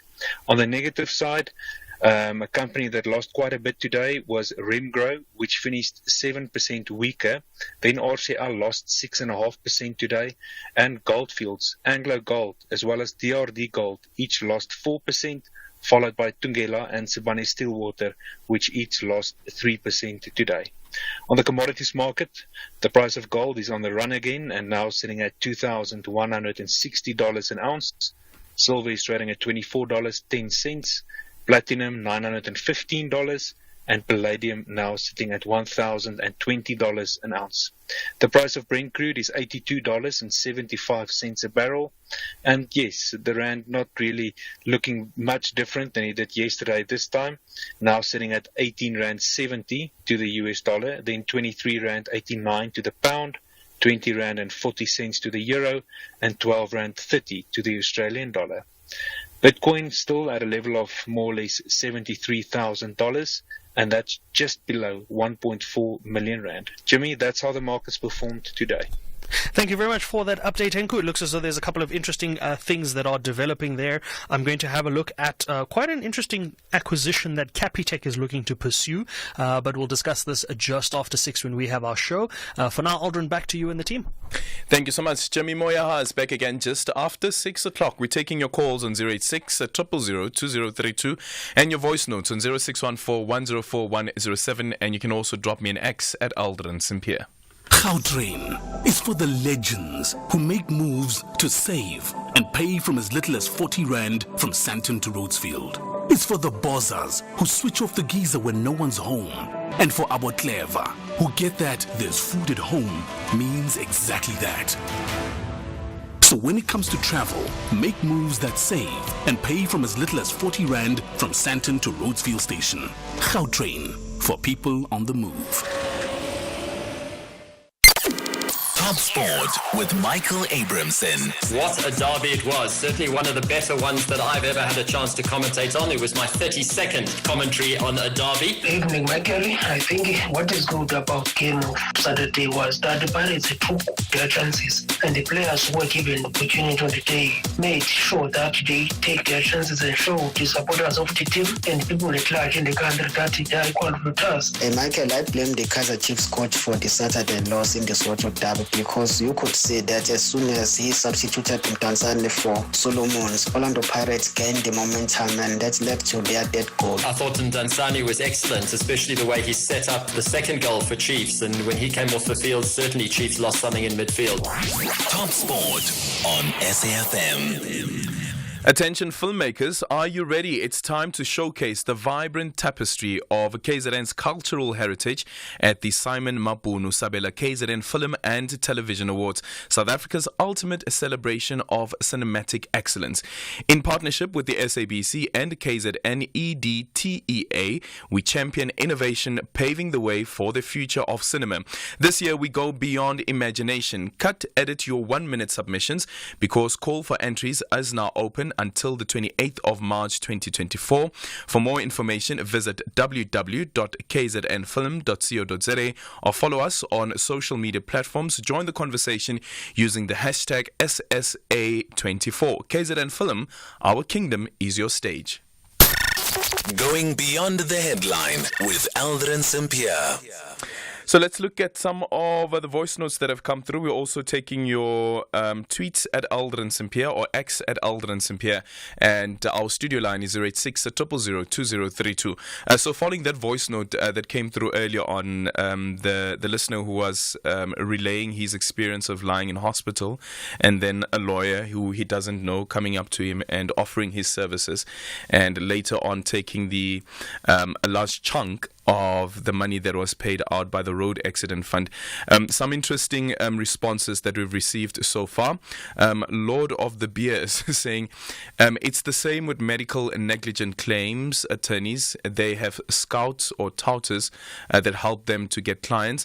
Zolani is saying that ambulance chases, like in the US, where they even advertise it, it's just that we are a bit late. And then on the conversation that we had a bit earlier on with the Democratic Alliance's Shadow Minister for International Relations, Tlantibai, is saying that this lady from the DA says her discussions with the people who are to be involved in our elections are being held in secrecy, and she won't say who they've approached to be part of the election. Yet she says she's doing this for maximum transparency. How sway? And Mutsama is saying that the EFF have and has the capacity to be in each and every voting station in South Africa. Bella saying that the DA is grasping at straws. They are casting aspersions on the integrity of the IEC. 0614 104107 and our studio line is 086 000 2032. Hashtag SAFMBTH. Afternoon, Aldrin. Yes, it happens when you are lying in bed, in hospital. They will come and you won't even recognize who are they. Are they nurses? Are they staff? Are they agents from the lawyers? To make you fill the Road Accident Fund forms. I was involved in that. Yeah. But I speak to my brother who is an attorney, then they said, no, don't fill any form. I ignored that. Then later on, I had to go to the hospital and fill in myself. And then, it was 2012. Even today, nothing has been paid. So, it's happening. They're there. Yeah. It's like waiting for an accident. They come and tow you. Then they put their stickers. Do not tow, only by so and so. Yeah. Sure. Good afternoon, SFM and to listeners. It's Alvin Governor from Durban. Aldrin, I personally feel that the government should do away with the Road Accident Fund, and everybody should have third-party insurance, which should cover somebody when in an accident. Yeah. And point number 2 is the Road Accident Fund is taking the fuel levy is going towards the Road Accident Fund, and that's one of the main causes of our fuel being increased monthly or annually. So do away with the Road Accident Fund. Everybody have third-party insurance. It covers any claims coming up, and the fuel levy will fall away, which can help us taxpayers as well. Yeah. Thank you. Actually, the Freedom Front Plus, part of their manifesto, they make the same proposal that do away with the Road Accident Fund, and you ensure it must become an obligation that each and every person who buys a car, that particular individual must sign up for third-party insurance. So it must be comprehensive. It must be comprehensive cover instead of us having to foot the bill of the accident that happens in case you are in an accident. Hi, Aldrin. I was listening to your discussion with the DA lady about how they are discussing and what they are discussing with other international organizations and countries to come and observe elections in South Africa. But I felt like you were a bit unduly harsh on her. It should be, I think that's correct to say that whenever two institutions or more are into discussions, you don't just walk out of that discussion and have the liberties to disclose things that we're discussing down the street, or even to disclose who you discussing with anyway, up until a stage where those with whom you were discussing permit you to do so. So I think, you were slightly unharsh. Too hard on her. I think this is my opinion. But anyways, good show as always. Yeah. Okay. Going back to actually the X there from Kanti, the premise on which this is being done is for transparency. And as Emma said during the interview as well, what is it that the ANC is trying to hide? Well, you too, you're hiding something. You feel, whatever reason it is, that right now we can't disclose the discussions that we are having with these various embassies, who has responded and what they have to say. What's the difficulty in saying whether or not the U.S. embassy has responded? As I said, you don't need to give me details. So what is it? So what is wrong in saying or asking, has the U.S. embassy responded to your request? What is wrong with that? I don't know about the harshness. Maybe you can critique. And it's your opinion that you believe that I was unfair on her. Somebody actually a bit early on said I was a bit biased with Emma and that interview as well. But it is about asking questions. And the questions that we also ask, by the way, on the show are not just necessarily questions that I have as Aldrin Sampear. I also ask questions on behalf of our listeners. And some listeners, as you have heard, have actually agreed with the line of questioning. So meaning that they would have also wanted answers on the particular questions or answers to the particular questions that I have raised. Maybe they had similar questions as well. So sometimes the questions that we ask, not necessarily our questions, but questions also thinking about what is it that the listener would love to know about this particular attempt by the Democratic Alliance, Democratic Alliance and the multi-party charters, writing to foreign embassies, high commissioners, and asking for their intervention in our elections, considering what has been happening since 1994. We put the facts on the table, and as Emma had said, yes, the IEC has been running the election since the dawn of our democracy, or even before the dawn of our democracy. But saying that the stakes are high, does that warrant this unprecedented move that the DA and the multi-party charter has made? The Market Update, Monday to Thursday, 6 to 7 p.m. Want to stay ahead of the financial game? Join us tonight from 6 to 7 p.m. for an insightful journey through the day's market developments, financial updates, and investment news. Tune in for your daily dose of financial intelligence as we navigate the twists and turns of the financial landscape with expert insights. Only on the SAFM Market Update. SAFM Market Update with Jimmy Muyaha.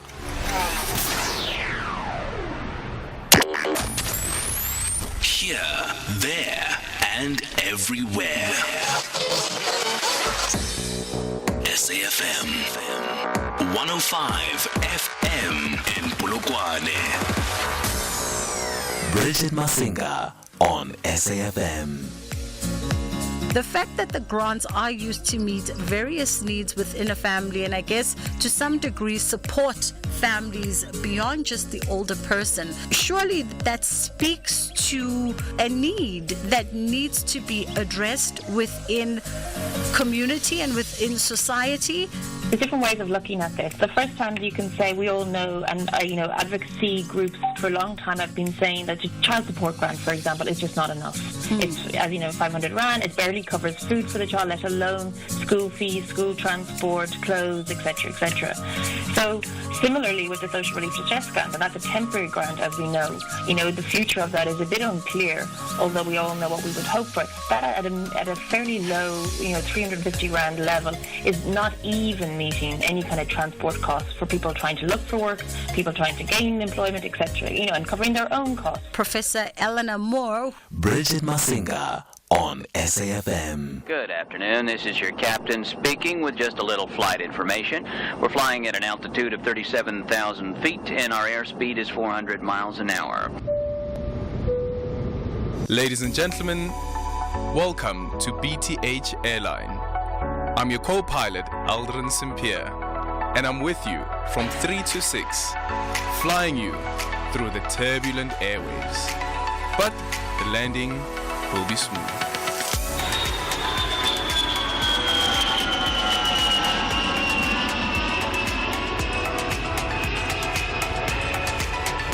So just sit back and relax and enjoy the rest of the flight. This is Aldrin Sampear on Beyond the Headline. And with that said, we've come to the end of our voyage. Thank you so much for choosing Flight SAFM BTH 3 to 6 with me, Aldrin Sampear. Today we are playing out with the Pointer Sisters. I'm so excited. And our parting shot is from Lady Gaga, who once said, "Don't you ever let a soul in the world tell you that you can't be exactly who you are." And Lwazi from Jabulani is reading our credits this evening. Good afternoon, everybody. This is Lwazi from Jabulani. Just wanting to thank the astute team of the BTH slot. I would like to thank Ukanya, Temba, Dumi, Kagiso, Charles, Vusi, led by Captain Aldrin. Thank you for being always there for us and informing us and keeping us up to date. And also to Aldrin, thank you for always being so objective. You are the best. Keep rocking, guys. Thank you. Aldrin Sampear on Beyond the Headline. And remember to love each other and lead with compassion. Dotsins, enjoy the rest of your evening.